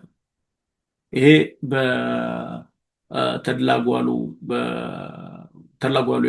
የሚባሉ የጎጃም ውስጥ የነበሩ መሳፍንት ላይ ወይ ደግሞ የጦር አለቃ ላይ ያደረጉት ነው ማለት ነው። እንደ አንድ ኤግዛምፕል ነው እሱ የሚታለው። ሌላኛው ልዩነቶችን የመፍታት አቅም የላቸውም አፄ ቴዎድሮስ እና እስፔሻሊ የውስጥ ልዩነቶች ከእሳቸው አይዲያ እና ከእሳቸው አስተሳሰብ ጋር የሚራመዱ ሹማምንቶች ነበሩ። ነገር ግን ሁል ጊዜ የኃይል አክሽን ነው እንጂ የሚወስዱት ይሄ ኮኦርዲኔሽን የሚባል ነገር አይወስዱም። ስለዚህ በዚህ የተነሳ የትግራዩ ካሳ መርጫ፣ የላስታው ዋክሹም ጎበዜ እና የሸዋው ዳግማዊ ሚኒሊክ እንግሊዝ ጦር በመጣ ጊዜ አፄ ቴዎድሮስን ትተው ወደ እንግሊዝ ለመተባበር በር ከፍቶላቸዋል ማለት ነው። ሌላኛው አፄ ዳግማዊ ቴዎድሮስ ኢትዮጵያን ለማዘመን በጣም ይፈልጉ ነበረ። በዚህ የተነሳ ብዙ ግንኙነቶች ለመፍጠር ሞክረዋል፣ እስፔሻሊ ከእንግሊዝ መንግስት ጋር እና እነዚህ የእንግሊዝ ውስጥ የነበሩት መሪዎች አፄ ቴዎድሮስ እንትን አልሰጧቸውም፣ አሉታዊ ምላሽ አልሰጧቸውም ለጠየቁት ጥያቄ። ኦኬ ኢትዮጵያ መዘመን ትፈልጋለች እና ስለዚህ እዚህ ሜታለርጂስት ልላክላችሁ፣ እዚህ ጋር እንደዚህ አይነት ቴክኖሎጂስት ልላክላችሁ፣ እዚህ ጋር እንዲህ ላድርግላችሁ ምናምን ነገር እሱን በቃ አልመለሱላቸውም። በዚህ ጊዜ እሳቸው ወደ ምንድን ነው የወሰዱት ማለት ነው? አግሬሲቭ ወደ ሆነ ዳይሬክሽን የወሰዱት ኔጎሽሽኑ።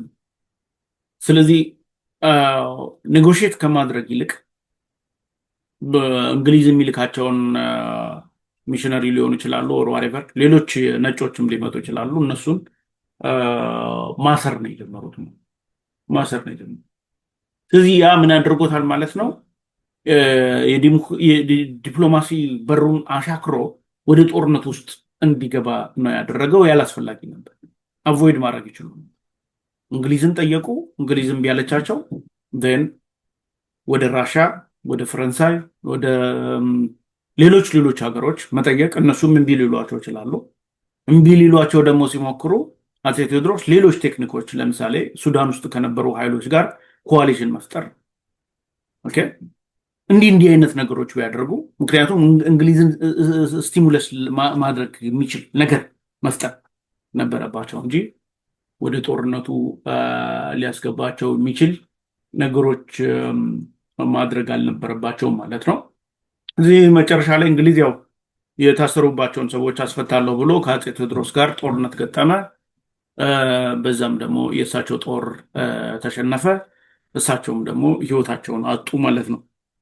ስለዚህ አፄ ቴዎድሮስ ላይ አጠቃላይ የምንመለከተው ድክመት ላክ ኦፍ ዲፕሎማሲ።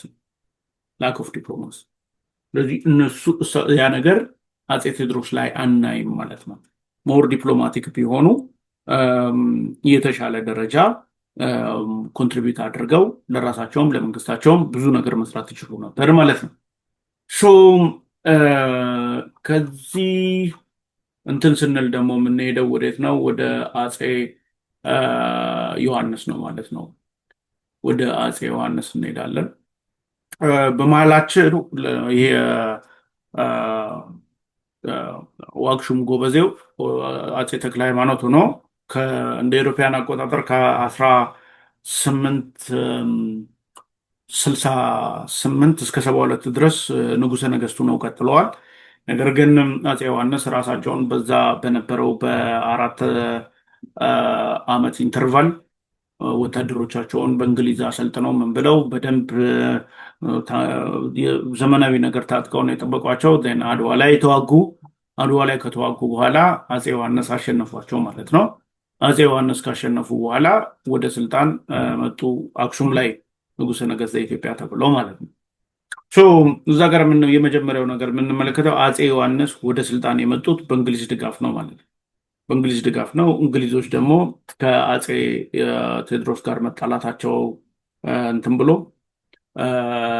በዛ በነበረው ጦርነት ከእንግሊዞች ጋር ስለተባበሩ ለእንግሊዝ ጦር መንገድ ስላሳዩ እንግሊዞች ደግሞ ሂደው የአፄ ቴዎድሮስን ጦር ስላሸነፉ ከዛ በኋላ ላይ ደግሞ ሲወጡ ለአፄ ዮሐንስ ብዙ መሳሪያዎችን ተሰጧቸው። ያንንም ደግሞ ይዘው ወታደሮቻቸውን አሰልጥነው ዋግሹም ጎበዜ ወይ ደግሞ ንጉስ ተክለ ሃይማኖት እሳቸውን በአድዋ ጦርነት አሸንፎ ነው ንጉሰ ነገስት የሆኑት ማለት ነው። አሁን እዚህ ጋር ስንመዝን በሪቶ ዓለም ማለት ነው፣ በሪቶ ዓለም አፄ ዮሐንስና አፄ ቴዎድሮስ የነበራቸው ሪቶ ዓለም አንድ አይነት ነው። ሁለቱም ኢትዮጵያን በማዘመን ኢትዮጵያን አንድ በማድረግ ኢትዮጵያን ከጠላቶቿ በመጠበቅ ረገድ አንድ አይነት እንትን ነው የነበራቸው፣ ፐርስፔክቲቭ ነው የነበራቸው። ነገር ግን እንግዲህ ስልጣን በሚሾሙበት ጊዜ አፄ ቴዎድሮስ ስልጣን በሚሾሙበት ጊዜ ለአፄ ዮሐንስ በራስ አድርገው ትንሽዬ ስልጣን የሰጧቸው። በዚህ ደግሞ ተበሳጭተው ነበር። በዚህ ተበሳጭተው ወደ የት ሄዱ ማለት ነው? ወደ በረሃ ሸፈቱ። ስለዚህ እዚህ ጋር አሁን ችግሩ ያለው ማን ጋር ነው? አፄ ቴዎድሮስም ጋር ነው ያለው፣ አፄ ዮሐንስም ጋር ነው ያለው ማለት ነው። አፄ ቴዎድሮስ ለሹማምንቱ ስልጣን በሚሰጡበት ጊዜ የሹማምንቶቹን ስነ ልቦና ባማከለ መንገድ ማድረግ አለባቸው። ያንን ለማድረግ ደግሞ አትሊስት እንትን ማድረግ ለምሳሌ ኮንትሪቢዩት ያደረጓቸውን ነገሮች በመዘርዘር ቀጥሎ የሹማምንቶቻቸውን የእድሜ ስኬል ማየት ላይ እድሜያቸው ስንት ነው? 20 ዓመት ናቸው? 25 ናቸው? 40 ናቸው? ምን ናቸው? እንዲህ እንዲህ ዩሲ ለምሳሌ ወጣት ከሆኑ ላይክ ሞር ሰርቭ ማድረግ ስለሚገባቸው መጀመር ያለባቸው ከታች ነው። ቀጥሎ እድሜያቸው ደግሞ ከፍ ያለ ከሆነ ባላቸው ማስተዋል፣ ባላቸው እውቀት፣ ባላቸው ዋሬቨር የሚሰጣቸው እርከን ደግሞ እንደዚህ እንደዚህ ነው እያሉ እንትን እያደረጉ ኮሚኒኬት እያደረጉ የዛ አይነት የስልጣን አሰጣጥ ቢሰጡ ኑሮ አፄ ዮሐንስን መጠቀም ይችሉ ነበር። ነገር ግን የሰጧቸው ስልጣን በራስነት ነው። አፄ ዮሐንስ በዚህ ደስተኛ አይደሉም። ቀጥሎም ደግሞ አባ ሰላማ የሚባሉ የሃይማኖት ሰው ነበሩ መሰለኝ። እኝንም ሰውዬ አስረዋቸው ነበረ። ያንን ስላስረዋቸው አፄ ቴዎድሮስ በዚህ ተበሳጭተዋል። አፄ ዮሐንስ በዚህ ደስተኛ አይደሉም። ስላልሆኑ ወደ በረሃ ሄዱ ማለት ነው። ወደ በረሃ ከሄዱ በኋላ እንግሊዝ መጥቶ እንትን ሲያደርጋቸው ኢኒሼት ሲያደርጋቸው ወይ ደግሞ ጥያቄ ሲያቀርብላቸው እሺ ነው ያሉ። አሁን ለምን እሺ ያሉ ሌላኛው ጥያቄ ነው ደግሞ ኢትስ ቢካዝ አሁን አፄ ቴዎድሮስ አፈንግጠ ከወጣ ከያዙ ማለት ነው የኃይል እርምጃ ነው የሚወስዱብን። ታሪካቸው ነው እንግዲህ ከያዙ የኃይል እርምጃ ነው የሚወስዱብን። ስለዚህ ከሳቸው ካፈነገጥክ ራስህን ምን ማድረግ አለብህ? ማኖር አለ። ስለዚህ እንግሊዝ ሲመጣ እዚህ ጋር አሁን ለአፄ ቴዎድሮስ ምንድን ነው ለአፄ ዮሐንስ ካይንድ ኦፍ ጉድ ኒውስ ገብቷቸዋል። ቬሪ ጉድ ኒውስ ቢኮዝ ወይ በጦርነት ነው የምታሸንፈው አፄ ቴዎድሮስን፣ አለበለዚያ በሌላ ኃይል እርዳታ ነው የምታሸንፈው። አዘርዋይስ እሱ ከያዘ የሚወስድብህ ምንድን ነው ማለት ነው? የኃይል እርምጃ። ስለዚህ ቀደም እንደነገርኳቸው ነው የዲፕሎማሲ ችግር ነበረባቸው አፄ ቴዎድሮስ። ስለዚህ ይሄ ዲፕሎማሲ የሚባለውን ነገር ልንለማመደው ይገባናል። የፈለገ አገር ወዳድ ብንሆን፣ የፈለገ ስለ ሀገራችን ቀናይነት ብናስብ፣ የፈለገ አገራችን እንዲበለጽግ ብንፈልግ የኤክስኪዩት የምናደርግበትን ሲስተም በትክክል ካላወቅ ነው ሁልጊዜ ምንድን ነው የሚያደርገው ማለት ነው? ፌል ነው የሚያደርገው። ስለዚህ አገር በመውደድም በጀግንነትም በአርቆ ሀሳቢነትም በምንም አፄ ቴዎድሮስን የሚስተካከል የለም። ነገር ግን የነበራቸው የዲፕሎማሲ ችግር ይህንን ፈጥሮባቸዋል ማለት ነው። አፄ ዮሐንስ ያንን ተጠቅመው መጨረሻ ላይ ከእንግሊዞች ባገኙት የጦር ድጋፍ እና የጦር ስልጠና የዋግሹም ጎበዜውን እሱን አድዋ ላይ ያሸንፎ ስልጣን ያዙ ማለት ያዙ። ነገር ግን ልክ ስልጣን ላይ እንደወጡ አሁን አፄ ቴዎድሮስ ከኦቶማን ግብጾች ጋር ተዋግተዋል። አይ ቲንክ ስልጣን ከመያዛቸው በፊት ይመስለኛል። ከሱዳኖች ጋርም ተዋግተዋል፣ አሸንፈዋል። ሁለቱን አሸንፈዋቸዋል። አፄ ቴዎድሮስ ያደረጓቸው ከውጭ ሀገር የተደረጉ ጦርነቶች 3 ናቸው ማለት ነው። አንደኛው ከኦቶማን ግብጾች፣ ሁለተኛ ከሱዳኖች፣ ሶስተኛ ደግሞ ከእንግሊዞች ጋር ነው ማለት ነው። ከእንግሊዞች ጋር አድርገዋል። ከኦቶማን ግብጾች እና ከሱዳኖች ጋር ያደረጉት የአገር ሉዓላዊነት ጦርነት ነው። ከእንግሊዞች ጋር ግን ያደረጉት ጦርነት ሆስቴጆችን ልቀቅ አትልቀቅ ነው። ምክንያቱም እንግሊዝ በወቅቱ ኢትዮጵያን ቅኝ የመያዝ ምንም አይነት ሳይን አላሳየችም። መታም ደግሞ ከተዋጋች በኋላ የኢትዮጵያን ፋክሽን ላንድ አልተቆጣጠረችም፣ አልያዘችም። መጣች፣ በቃ ወጣች፣ ሄደች ማለት ነው። መጣች፣ ተዋጋች፣ ከዛ በኋላ ወጣች፣ ሄደች። ይሄ ነው ያላት ታሪክ ማለት ነው። ስለዚህ ሁለቱን ለሀገር ሉዓላዊነት ሲዋጉ፣ ሶስተኛውን ከእንግሊዝ ጋር የተዋጉት ግን ሆስቴጅ ልቀቅ አትልቀቅ በሚል ነው የምንወስደው ማለት ነው። ኦኬ። ልክ አፄ ዮሐንስ ስልጣን ላይ ከወጡ ቀን ጀምሮ ግን ምንድን ነው ሲሆን የነበረው? አንደኛ የአፄ ቴዎድሮስን አገር አንድ የማድረግ ፕሮሰስ፣ የዩኒፋይድ የሆነ ኔሽን ክሬት የማድረግ ዓላማ ይዘው ነው አፄ ዮሐንስ እንትን ያደረጉት ከነገሱበት ቀን ጀምሮ ኦልሞስት እስከሞቱበትም ቀን ልንለው እንችላለን ኤርትራ ውስጥ ሲታገሉ ነው የኖሩት ማለት የኖሩት እና አርበኛ ናቸው፣ ጦረኛ ናቸው። በብዙ የጦር ሜዳዎች የግብፅ ወታደሮች አሸንፈዋል። በብዙ የጦር ሜዳዎች ማህዲስቶችን አሸንፈዋል። በብዙ የጦር ሜዳዎች ጣሊያኖችን አሸንፈዋል። ስለዚህ በእነዚህ ላይም ከባባድ የሚባሉ የጦርነት ድሎችን አግኝተዋል ማለት ነው። አንደኛው ጥንካሬያቸው እሱ ነው። ሌላኛው አገሪቷ ለነፃነት ካደረገቻቸው ትግሎች ማለት ነው እስፔሻሊ በዘመናዊ የኢትዮጵያ ታሪክ ውስጥ እንደ አፄ ዮሐንስ ከውጭ ወራሪዎች ጋር ሶ ፍሪኩዌንትሊ የተዋጋ መሪ የለም። ከግብጾች ጋር ወደ 3 የሚያክል ጦርነቶች አድርገዋል። ከጣሊያኖች ጋር እንደዚሁ 3-4 የሚሆኑ ጦርነቶችን አድርገዋል። ከሱዳኖች ጋር 2 አድርገዋል። በጣም ብዙ ከውጭ ሀገር ለሉዓላዊነት የተደረጉ ጦርነቶች ላይ በከፍተኛ ደረጃ ተሳትፈዋል ማለት ነው። ከአፄ ቴዎድሮስ ጋር የነበራቸው ራዕይ ኮንሳይድ እንደሚያደርግ አንድ አይነት ራዕይ እንደሆነ ሁሉም ሰው ሊያውቀው ይገባል ማለት ነው። እና ሌላኛው የአፄ ዮሐንስ እንትን ምንድን ነው ይሄ ጠንካራ መሆን ምንድን ነው? በሸዋ ይሄዱና በሸዋ ንጉስ እንዲመረጥ ያደርጋሉ። ሚኒሊክ የሳህለ ስላሴ ኃይለ መለኮት የሚባሉ ሚኒሊክ ሳህለ ስላሴ ናቸው። ኃይለ መለኮት ደግሞ አባትየው ናቸው። ኃይለ መለኮት የሶሎሞን ዳይናስቲ ናቸው ተብሎ ነው የሚታሰበው። ስለዚህ ራይት አላቸው በዛ አካባቢ። ስለዚህ ሚኒሊክ በሸዋ አካባቢ ተቀባይነት ነበራቸው። አፄ ሚኒሊክ እሳቸውን ይደግፉ አይደግፉ ሂዶን ኬር በት ይሾማቸዋል ማለት ነው። በተመሳሳይ ጎጃም ውስጥ የነበሩ ንጉሥ ተክለ ሃይማኖትንም እሳቸውንም እንደዚሁ ሾመዋል።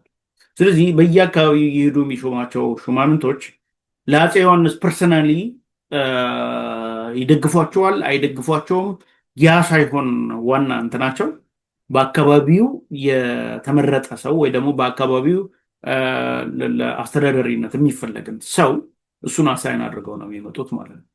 ስለዚህ ይሄ አንድ ትልቅ እንትናቸው ነበር፣ ስትሬንግዛቸው ነበር። ይሄ ምንን ፈጥሮታል ሲባል ካይንድ ኦፍ አሁን ሞደርን ፌዴራሊዝም የሚባል አስተሳሰብ ወይ ደግሞ ገቨርናንስ እንዲመስል የሚያደርግ የአድሚኒስትሬሽን ሲስተም ፈጥረዋል። አሁን ዩኒተሪ ስቴት ምንድን ነው? ፓወር አንድ ነው። እሱ በንጉሱ ወይ ደግሞ ምንድን ነው በፕሬዚዳንት፣ አሁን ሞደርን ተርም ፕሬዚዳንት ነው የሚባለው። ፕሬዚዳንቱ ነው ፓወር የሚኖረው ማለት ነው። ሌሎች ሪጅኖች በአጠቃላይ እሱ ነው ፓወር አሳይን የሚያደርጋቸው። ነገር ግን ፌዴራሊዝም ምንድን ነው? ፌዴራል ስቴቶች ራሳቸው የራሳቸው የሆነ ፓወር አላቸው። ፌዴራል የሆኑት ሪጅኖች የራሳቸው ሁላ ኮንስቲቱሽን አላቸው፣ ኢንዲፔንደንስ እንደሚያስፈልገው ማለት ነው። እና አሁን የአድሚኒስትሬቲቭ ኤፊሽንሲን ከማምጣት አኳያ አይ ቲንክ ፌዴራሊዝም የተሻለ የእንትን ሼር አለው፣ የፓወር ሼር አለው።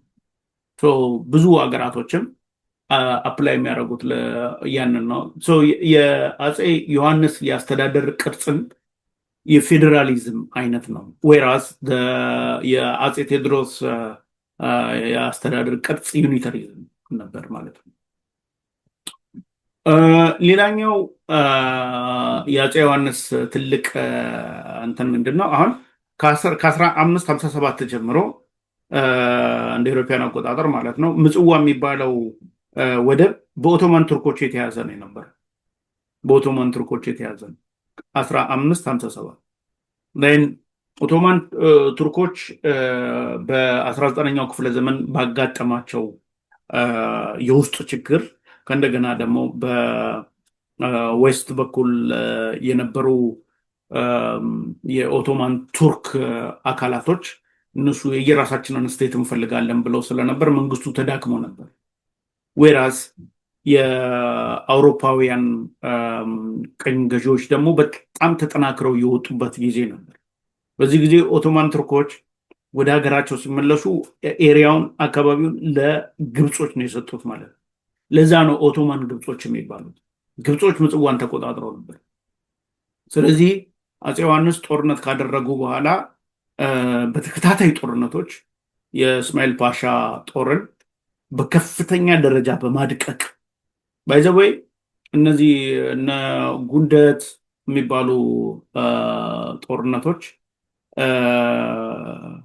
በጣም ብዙ የውጭ እንትኖች የጦር ጀነራሎች ሁላ ተሳትፈውበታል።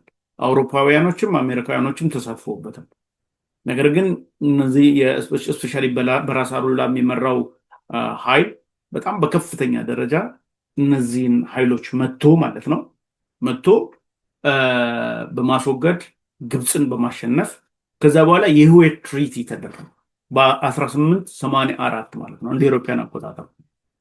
በዛ ተደርጎ ከ300 ምናምን ዓመት በኋላ የምጽዋ ወደብ ለመጀመሪያ ጊዜ በኢትዮጵያ ቴሪቶሪ ውስጥ እንዲካተት አድርገዋል ማለት።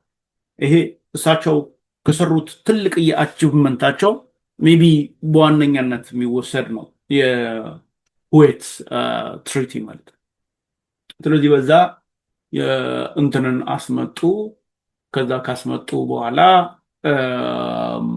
ጠላቶቻቸውንም በደንብ እያሸነፉ ነበረ።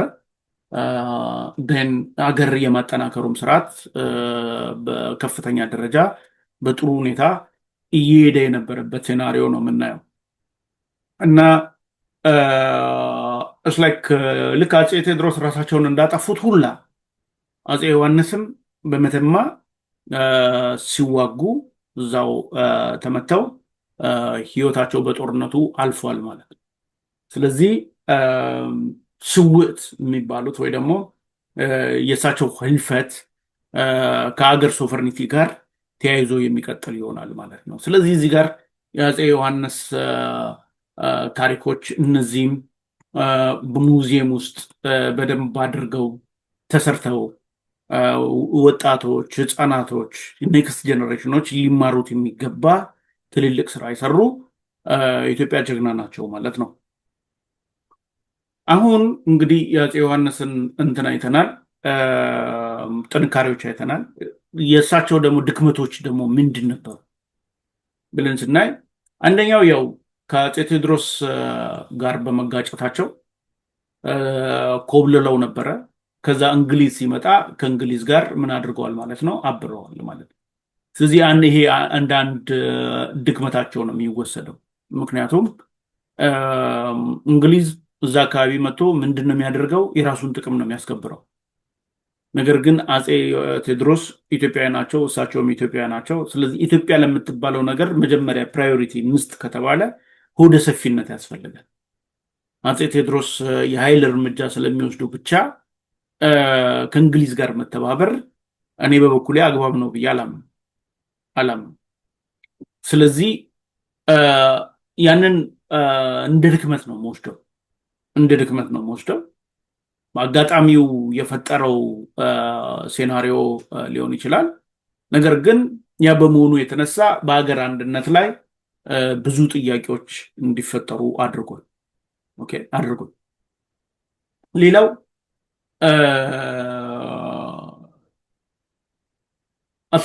አሁን ይሄ ነገር ምንድን ነው? የውጭ ኃይሎችን በመጠቀም ስልጣን መያዝ እንደሚቻል ያቺ እርሾ ሆናለች ማለት ነው። እርሾ ስለሆነች ይሄ ደግሞ በውስጥ በሀገሪቷ ውስጥ ያሉ ሹማምንቶች ሌሎች በዚህ ስቲሙለስ ምን ሊሆኑ ይችላሉ? ሊሳቡ ይችላሉ። የሚያስተምረው ነገር በጣም አደገኛ ነው። ስለዚህ የእጁ ላይ ያለ ኦሮሞ አለ፣ ጎንደር ላይ ያለ ሌላ ኃይል አለ፣ ጎጃም ላይ ያለ ሌላ ኃይል አለ፣ ትግራይ ላይም ራሱ ሌላ ተቀናቃኝ አለ፣ ኤርትራ ውስጥም ልክ እንደዛ ነው። ሸዋ ላይ ያለ ሌላ ኃይል አለ። ወደ ታች ወደ ኢትዮጵያን በሚካሄድበት ጊዜ ብዙ ብዙ ነገሮች አሉ። ልክ እንደዚህ አይነት ነገሮች ካሉ አሀ እንግሊዝ ለአፄ ዮሐንስ አስታጥቃቸዋለች እና እኔም እኮ ከሌላው ከአውሮፓ ጋር ከተባበርኩኝ እኔንም ያስታጥቁኛል ብሎ ማሰብ ይጀምራል ማለት ነው። ይጀምራል። አያችሁ። ስለዚህ ለዛ እ፣ አደገኛ እርሾ ነበር ማለት ነው። ሌላኛው አፄ ዮሐንስ እ፣ እንግዲህ እንደሚታወቀው ከ14ኛው እስከ 16ኛው ክፍለ ዘመን የኢትዮጵያ ሙስሊም እና የኢትዮጵያ ክርስቲያኖች የተዋጉበት ዘመን ነው። አጠቃላይ 138 ዓመት ነው እና ስፔሻሊ የአዳል ኃይሎች ወደ መካከለኛው ኢትዮጵያ በሚመጡበት ጊዜ የሚያገኟቸውን ሰዎች ምን እያደረጉ ነበር? እያሰለሙ እያሰለሙ እያሰለሙ እያሰለሙ ነበረ እ፣ ሲመጡ የነበረ። እነዚህ ክርስቲያኖቹም ደግሞ እ፣ አዳሎቹን ሲቆጣጠሯቸው የሰለሙ ሰዎች ካሉ እነሱን ወደ ክርስቲያን መቀየርም ነበር። ስለዚህ አሁን እ፣ ምንድን ነው እስፔሻሊ ግራኝ አህመድ የወሰዳቸው ኃይሎች ተቀባይነት የላቸውም። እኔ አሁን አንድ ሰው ለምሳሌ መጥቶ በግድ አድርጎ እ፣ ስለ እ፣ እምነቱ ሃይማኖትን ቀይር ብሎ ሊያሳምነኝ አይችልም። ሊሰብከኝ ይችላል። ሰብኮኝ ኦኬ እንትን ካለኝ እንደዛ። አሁን ይሄ ኃይልን ባተኮረ እ፣ መንገድ ሃይማኖትን ተቀበል ማለት ሌላ ቨርዥን ያለው። ያው እንደሚታወቀው አብዛኛውም እ፣ እምነቶች የተስፋፉት በኃይል ነው። ጥቂት እምነቶች ናቸው በሰላማዊ መንገድ የተስፋፉት ማለት ነው። ሶ ኢትዮጵያ ውስጥ የተስፋፋ የእስልምና እ፣ እምነት አብዛኛው በማመን ሰዎች አምነውበት መጀመሪያ የተቀበሉት ሳይሆን በኃይል እርምጃዎች በተወሰዱ በጦርነቶች በምናምን በዚህ ነው የተቀበለው ማህበረሰቡ። ከዛ በኋላ ግን ከእስልምና ጋር ዶክትሪኑን ተምሯል፣ ሃይማኖቱን ተምሯል፣ ምን ተምሯል። በቃ ስላይክ በዛ ፕሪንስፕል፣ በዛ ሜትድ፣ በዛ ዶክትሪን ነው የሚሄዱት። ስለዚህ ሰዎቹ ኦልሬዲ ተስማምቷቸው ነው የሚኖሩት በዚህ። ዜን አፄ ዮሐንስ በሚመጡበት ጊዜ እናንተ በኤርትራም እየሄዱ በትግራይም በወሎም በተለያዩ ቦታዎች እየሄዱ እናንተ አያቶቻችሁ ክርስቲያኖች ናቸው። እናንተን አያቶቻችሁ ሙስሊም ያደረገው ግራኝ አህመድ ነው፣ በኃይል ነው የሆናችሁት። ስለዚህ ዛሬ ክርስቲያን መሆን አለባችሁ እያሉ ብዙ ሰዎችን ክርስቲያን አድርገዋል። የኃይል እርምጃም ወስደዋል። ይሄ የሃይማኖታዊ ጣልቃ ገብነታቸው አግባብ አልነበር። የሃይማኖት ጉዳይ በሃይማኖታዊ ሰዎች ነው መፈታት ያለበት። ለምሳሌ ሰዎች ስብከት እንዲደራረጉ፣ ለምሳሌ ክርስቲያኖች በትሪኒቲ ያምናሉ፣ በአብ ወልድ መንፈስ ቅዱስ ማለት ነው። ሙስሊሞች ደግሞ በአንድ አላህ ያምናሉ። ኦኬ ያምናሉ። ስለዚህ የትሪኒቲ የእግዚአብሔር ፎርም እሱ ነው ትክክል ወይ ደግሞ የአላህ የእግዚአብሔር ፎርም ነው ትክክል የሚለውን ሰዎች ቁጭ ብለው ሊማማሩት ይችላሉ። ኦኬ በዛ ደግሞ ዲቫይን የሆነ ኢንተርቬንሽን መጥቶ ሰዎችን ሊያሳምን ይችላል።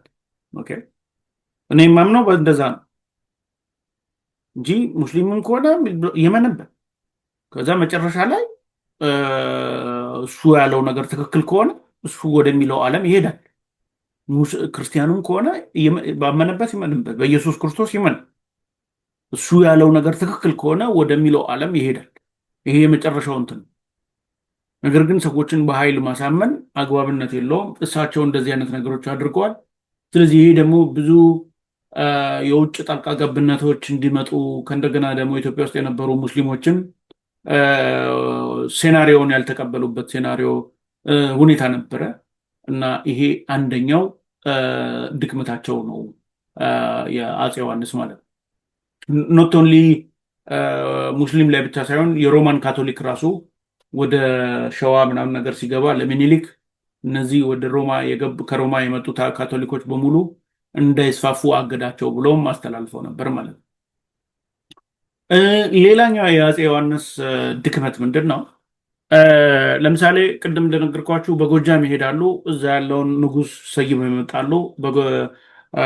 ሸዋ ይሄዳሉ፣ እዛ ያለውን ንጉስ ሰይመው ይመጣሉ። ን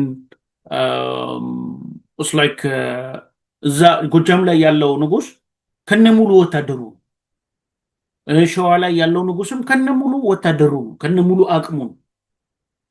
ትግራይ ላይ ያለው እና ኤርትራ ላይ ያለው ኃይል ደግሞ እሱ ለአፄ ዮሐንስ ነው የሚዋጋው።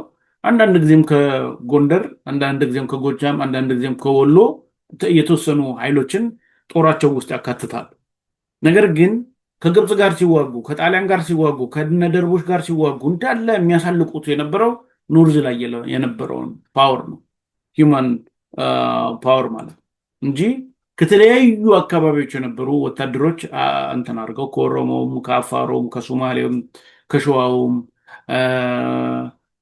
ከሌሎች የነበሩትን አዋቅረው ናሽናል አርሚ ክሬት አድርገው ምክንያቱም አገር ዲፌንድ የማድረግ ጉዳይ የአንድ ክልል ወይ የአንድ እንትን ሳይሆን የሁሉም ስለሆነ ያንን ቢያደርጉ ኑሮ የሚሊተሪ ሆሞጂኒቲ እነት ይመጣ ነበረ። ቀጥሎም ደግሞ እነ ሚኒሊክ እና ተክለ ሃይማኖት በጣሊያን ፕሮፖዛል ሲሙሌትድ አይሆኑም። ሲሙሌትድ አይሆኑም። ሚኒሊክ ከጣሊያን አፄ ዮሐንስን አጥፍተህ አንተ ስልጣን ላይ ተቀመጥ በሚባልበት ጊዜ እሺ ያለበት ምክንያት ቢካዝ ወታደር አለዋ። የወታደር ቁጥር ኦልሬዲ ይዟል አለው። ንጉሥ ተክለ ሃይማኖትም ልክ እንደዛው አላቸው። ስለዚህ እነዚህ ወታደሮች ደግሞ መሳሪያ ከያዙ ከጨበጡ አፄ ዮሐንስን ለማስወጣት ይችላል። ዴርፎር ንጉስ ከመባል ንጉሰ ነገስት መባል ይሻላል። ኦኬ ይሻላል። በዚህ የተነሳ ሲሙሌትዱ ነው። ይሄ የአፄ ዮሐንስ የራሳቸው የአድሚኒስትሬቲቭ ዲፊሽንሲ ነው ማለት ነው። ለምሳሌ አፄ ቴዎድሮስ ቢሆኑ ኖሮ እንደዛ ያደረጉ ሸዋ ላይ የነበረ እስከነሙሉ ወታደሩ አይለቁትም። ጎጃም ላይ የነበረው እስከነሙሉ ወታደሩ አይለቁትም ነበር። ስለዚህ ይታያቸዋል። አፄ ቴዎድሮስ እና አፄ ዮሐንስ ላይ ኮምፕሊመንተሪቲ ነገር ይታያል። የአፄ ዮሐንስ ስትሬንግዝ አፄ ቴዎድሮስ ላይ የለም። የአፄ ቴዎድሮስ ስትሬንግዝ ደግሞ አፄ ዮሐንስ ላይ የለም። እንደዚህ አይነት ነገሮች ይታያሉ እና ይሄ ዋነኛ እንትናቸው የነበረ ነው ማለት ነው። ሌላኛው ምንድነው? እንግሊዝን ማመን በከፍተኛ ደረጃ ተጠናውቷቸው ነበር እና እዛ ቅድም እንዳየው 1884 ላይ የሁዌት ትሪቲ በሚደረግበት ጊዜ በሁዌት ትሪቲ ሰክሰስፉሊ ምጽዋን ወደ ኢትዮጵያ ቴሪቶሪ አምጥተዋል። በጣም ፋንታስቲክ ስራ ነው የሰሩት። በጣም ትልቅዬ ስራ ነው የሰሩት። ነገር ግን እዛ ሁዌት ትሪቲ ላይ እንግሊዝ ነች እንግዲህ ያንን ፋሲሊቴት የምታደርገው። ጀነራል ሁዌት የሚባል ነው እንትኑን ፋሲሊቴት የሚያደርገው ይሄ ስምምነቱን። ጀነራል ሁዌት ያንን ሲያደርግ የእንግሊዝኛውን ቨርዥን ይቀይረው እና ምን ያደርገዋል? ኢትዮጵያ የምጽዋን ወደብ አትፈልገውም ብሎ ይይዘዋል እሱ ማለት ነው። አፄ ዮሐንስ ጋር የነበረው እንትን ደግሞ ምንድነው? የምጽዋ በኢትዮጵያ ቁጥጥር ስር ነው። ከዛ በኋላ ምን ይሆናሉ? የግብፅ ወታደሮችን እየተጠቀሙ እንግሊዞች መሐዲስቶችን ይወጉ ነበር። እነዚህ የግብፅ ወታደሮች ከነ መሐዲስቶች ጋር ሲዋጉ እዛው ሆስቴጅ ይሆናሉ፣ ይከበባሉ። ተከበው መውጫ መግቢያ ያጣሉ። እንግሊዞች ከገቡ ዋጋ ሊከፍሉ። ስለዚህ ምንድነው የሚያደርጓቸው? አፄ ዮሐንስን በቃ ሂዱና ከመሐዲስቶች እነዚህ ሆስቴጅ የሆኑትን ግብጾች እነሱን አስለቅቁልኝ፣ እኔ ደግሞ መሳሪያ ልስጣችኋል በሚሉ ጊዜ አፄ ዮሐንስ እሺ አሉ። ይሄ እሺታ አፄ ዮሐንስ የሰሩት ትልቅዬ ሌላ ኤረር ነው። ይሄ እሺታ አሁን የእንግሊዝ ወታደር የግብፅ ወታደር ሱዳን ውስጥ ገብቶ ሊዋጋ ይችላል። የራሱ ጉዳይ ነው። እዛ ሊያልቅ ይችላል። የራሱ ጉዳይ ነው። ይሄ አፄ ዮሐንስ እዚህ ጋር ፖለቲከኛ ነው መሆን ያለባቸው። የራሳቸውን ጥቅም ነው ማስከበር ያለባቸው። ጥቅማቸው ደግሞ ምንድን ነው? የሁዌት ትሪቲ ምጽዋ ለእሳቸው ስለተሰጣች ያንን ኮንሶሊዴት ማድረግ ለፈረንሳይ፣ ለራሽያ፣ ለፕሩሺያ ይባላል የዛን ጊዜ አሁን የአሁኑ ጀርመን እና ፖላንድ ማለት ነው፣ ኦስትሪያ፣ እነዚህ በጣም ሀያላኖች ነበሩ አውሮፓ ውስጥ። ስለዚህ ለነሱ በማሳወቅ የዛ አካባቢ በኢትዮጵያ ኮንትሮል ውስጥ እንዳለ ዲክሌር ማድረግ ነው የነበረባቸው። ቀጥሎ ደግሞ በሱዳኑ ጦርነትና በእንግሊዝ ጦርነት መካከል ኒውትራል መሆን ነው ያለባቸው። አያገባቸው መሳሪያ ለማግኘት ብሎ የወሰዱበት ሂደት ይሄ መጨረሻ ላይ ምንድን ነው የሆነው? እሺ አሉ። እሺ ካሉ በኋላ ኮፊት የሚባል ጦርነት ተደረገ ከመሐዲስቶች ጋር። በዛ ጦርነት አፄ ዮሐንስ ራስ አሉላን ልከው ተዋጉ። ያንን አሸነፉ ማለት ነው። አሸነፉ። ልክ ሲያሸነፉ አሁን እንግሊዝ ከማን ጋር ሪቨሪ ነች? ከፈረንሳይ ጋር። ፈረንሳይ ደግሞ ኦልሬዲ የነዚህ ታጁራን ምናምን የሚባሉ የጅቡቲ ውስጥ ያሉ ወደቦችን ይዟቸዋል። ስዊዝ ካናል ደግሞ ኦልሬዲ 1869 ላይ ተከፍተዋል። ስለዚህ ያ ቀይ ባህር በጣም ስትራቴጂክ ላይን ነው። በዛ ስትራቴጂክ ላይን ላይ ፈረንሳይ በጣም ዶሚናንት ከሆነች ለእንግሊዝ ችግር ይፈጥራል። ፎር ምንድን ያደረገችው እንግሊዝ ሁሉንም ቦታ ፈረንሳይ እንዳይዘው ይህንኛውን አካባቢ ጣሊያን እንድትይዘው። ስለዚህ የሁዌትሪቲን ፎልስ ራሳቸው ፋብሪኬት ያደረጉትን ዶክመንት እሱን ወስደው ለጣሊያኖች ያሳዩና ይኸው ይህንን ወደብ እኮ ኢትዮጵያ አልፈልግም ብለዋለች፣ ስለዚህ እናንተ ያዙት ይሏቸዋል። ስለዚህ ጣሊያኖች ምንድነው ከአሰብ ይነሱና ምጽዋ ላይ መጥተው ያርፋሉ። ከዛ ከረን ላይ ምናምን ነገር መሳሪያቸውን ደቃቅ ነው ምናምን ነገር አፄ ዮሐንስ ወደቤ ብለው ሲሄዱ በጣሊያን ተይዟል። ስለዚህ በዚህ በኩል በሱዳን በኩል የሚፈልጉትን ስትራቴጂክ እንትን ስራ ሰርተው እንዲሰሩ አድርጓቸዋል እንግሊዞች ለአፄ ዮሐንስ ማለት ነው። በዚህኛው በኩል ደግሞ ለጣሊያኖች ቦታውን አስይዞባቸዋል። ከዛ አፄ ዮሐንስ ሲመለሱ ሁለት ትልልቅ ጠላቶች ተፈጠሩባቸው ማለት ነው። አንደኛው መሐዲስት ነው፣ ሌላኛው ደግሞ ግብፅ ነው። ስለዚህ ከግብፅ ጋር ደግሞ ልክ ጦርነት በሚደረግ ከጣሊያን ጋር ጦርነት አንደኛው መሐዲስት ነው፣ ሁለተኛው ደግሞ ጣሊያን ነው። ሁለት ትልልቆቹ ጠላቶች ማለት ነው። ኦኬ ከጣሊያን ጋር ራስ አሉላ ተዋጋ። ራስ አሉላ አሸነፋቸው። ዶጋሊ ላይም ተዋጋ፣ እዛ ላይም አሸነፋቸው። ሌላኛው ደግሞ እዛው የአፄ ዮሐንስ ድክመት የሚመጣው ምንድን ነው? በእነዚሁ በውጭ ምክር አፄ ራስ አሉላን ከጦር እንትንነት አግለውቱላ ነበር። አሁን እዚህ ጋር እየተወሰዱ የነበሩ ዲሲሽኖች፣ በአፄ ዮሐንስ ሲወሰዱ የነበሩ ዲሲሽኖች በአጠቃላይ ኮስቲ ነበር። ይህን ከጣሊያን ጋር ብዙ ጦርነቶች ተዋጉ። መጨረሻ ላይ ጣሊያንን እወጋለሁ እያሉ እያለ ጣሊያን ደግሞ ለምንድን ነው እሳቸውን የምወጋው ብሎ ሚኒሊክና ተክለ ሃይማኖትን አፕሮች ማድረግ ጀመረ፣ ሴንትራል መንግስቱን ለማዳከም። በቃ አፄ ዮሐንስን አጥፉና እናንተ ስልጣኑን ያዙ የሚል። ስለዚህ ሚኒሊክም እሺ ብለዋል፣ ንጉሥ ተክለ ሃይማኖትም እሺ ብለዋል። ከዛ አፄ ዮሐንስ ይህንን ሲሰሙ ንጉሥ ተክለ ሃይማኖትን እንደው ጎጃም ላይ ወግተው እንትን አሸነፏቸው። ከዛ ሚኒሊክን ወጋለው እያሉ እያለ መሐዲስቶች ጎንደር ገብተዋል ተባለ። አሁን አፄ ሚኒሊክ ጎንደርን ጠብቅ ነበር የተባለ። ጎንደር ላይ ና ድረስ ሲባል የለም፣ ና ድረስ ይህንን ጠብቅ ሲባል እሱ የለም። መጨረሻ ላይ የጎንደር ውስጥ ገብተው ቤተክርስቲያን ሲያቃጥሉ ምናምን ሲያደርጉ የጎንደር ህዝብ ደግሞ አፄ ዮሐንስ አደርስልኝም ወይ ምናምን ሲል ጣሊያንንም ትተው ሚኒሊክን ትተው ወደ ጎንደር መተማ ሄዱ ማለት ነው። መተማ ሄደው ሲዋጉ ቆይተው በዛው ህይወታቸው አለፈች ማለት ነው። ህይወታቸው ከማለፏ በፊት ስልጣናቸውን ለራስ መንገሻ ዮሐንስ እንዲተላለፍላቸው ጠይቀው ነበር ማለት ነው። አሁን የተመለከትናቸውና ያየናቸው ነገሮች ደግሞ የአፄ ዮሐንስ ድክመቶች ነበሩ ማለት ነው። የሰሯቸው ትልቅ ስራዎች አሉ። ከእንደገና ደግሞ ድክመቶቻቸውም ኦልሬዲ አይተናል። ይህን ኔክስት ጀኔሬሽኑ ትራንስፓረንትሊ መማር አለበት፣ ማወቅ አለበት። ይሄ ኦኬ ማወቅ አለበት። የሚቀጥለውና የመጨረሻው የሚሆነው ደግሞ የዳግማዊ ምኒልክ ይሆናል ማለት ነው። ዳግማዊ ምኒልክ የሸዋው ምኒልክ ነው የሚባሉት። የሸዋው ምኒልክ እንግዲህ በአድዋ ጦርነት ዓለም ያውቃቸዋል። በኢትዮጵያ ውስጥም እንግዲህ ብዙ ደጋፊ ያላቸው ንጉስ ናቸው። ስለዚህ እሳቸው ደግሞ ስልጣን ላይ የመጡት እንዴት ነው በሚባልበት ጊዜ ቀድሞ ከጣሊያን ጋር ጣሊያን ከአፄ ዮሐንስ ጋር በሚዋጋበት ጊዜ ዳግማዊ ምኒልክን ስቲሙለስ ይልክላቸው ነበር። ምን መሳሪያ ልስጥ፣ እንደዚህ ላድርግልህ እና አንተ ንጉሠ ነገሥት ትሆናለህ፣ አፄ ዮሐንስን እናጥፋቸው ምናምን ምናምን ነገር የሚል ማለት ነው። ስለዚህ ምኒልክ ደግሞ እዛ ጋር ተስማምተዋል።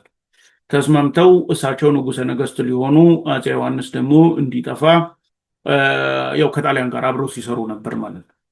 እንዲህ አይነት ነገር እንዴት ተጀመረ ቢባል ሄደን ደግሞ የአፄ ዮሐንስን ስልጣን አያያዝ ምን ማድረግ አለብን? ኢቫሉዌት ማድረግ መቻል አለብን ማለት ነው። ማድረግ መቻል አለብን። አሁን እዚህ ጋር ምንድን ነው እየተደረገ አሁን ጣሊያን፣ እንግሊዝ ምናምን ምናምን የሚባሉት ኃይሎች በሙሉ ሌቦች ናቸው። የሰው መሬት፣ የሰው ሀገር፣ የሰው ሕዝብ ሊሰርቁ የመጡ ናቸው። ወራሪዎች ናቸው። ጉልበተኛ መሳሪያ ስላላቸው በቃ የሰው ሀገር ሊሰርቁ የመጡ ናቸው። ከነሱ ጋር የምትዋዋለው ውል አጠቃላይ ከሌባ ከሰራቂ ጋር የተዋዋልከው ነገር ነው።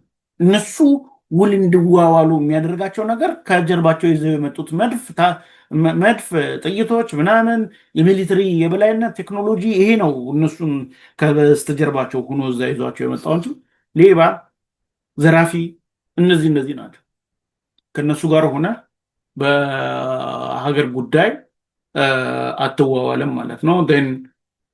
ልክ አፄ ዮሐንስ እንደሞቱ እሳቸው ወዲያው ካቢኔዎቻቸውን ሰብሰብ አድርገው ኦልሬዲ ከእንግሊዝ እና ከፈረንሳይ ድጋፍ ስለነበራቸው እሱም ደግሞ የውጭ እንትን ተጠቅመው ወዲያው እኔ ንጉሠ ነገሥት ብለው ዲክሌር አደረጉ ማለት ነው። ያንን ዲክሌር ሲያደረጉ ጣሊያን ደግሞ አክሰፕት አደረገላቸው ወዲያው።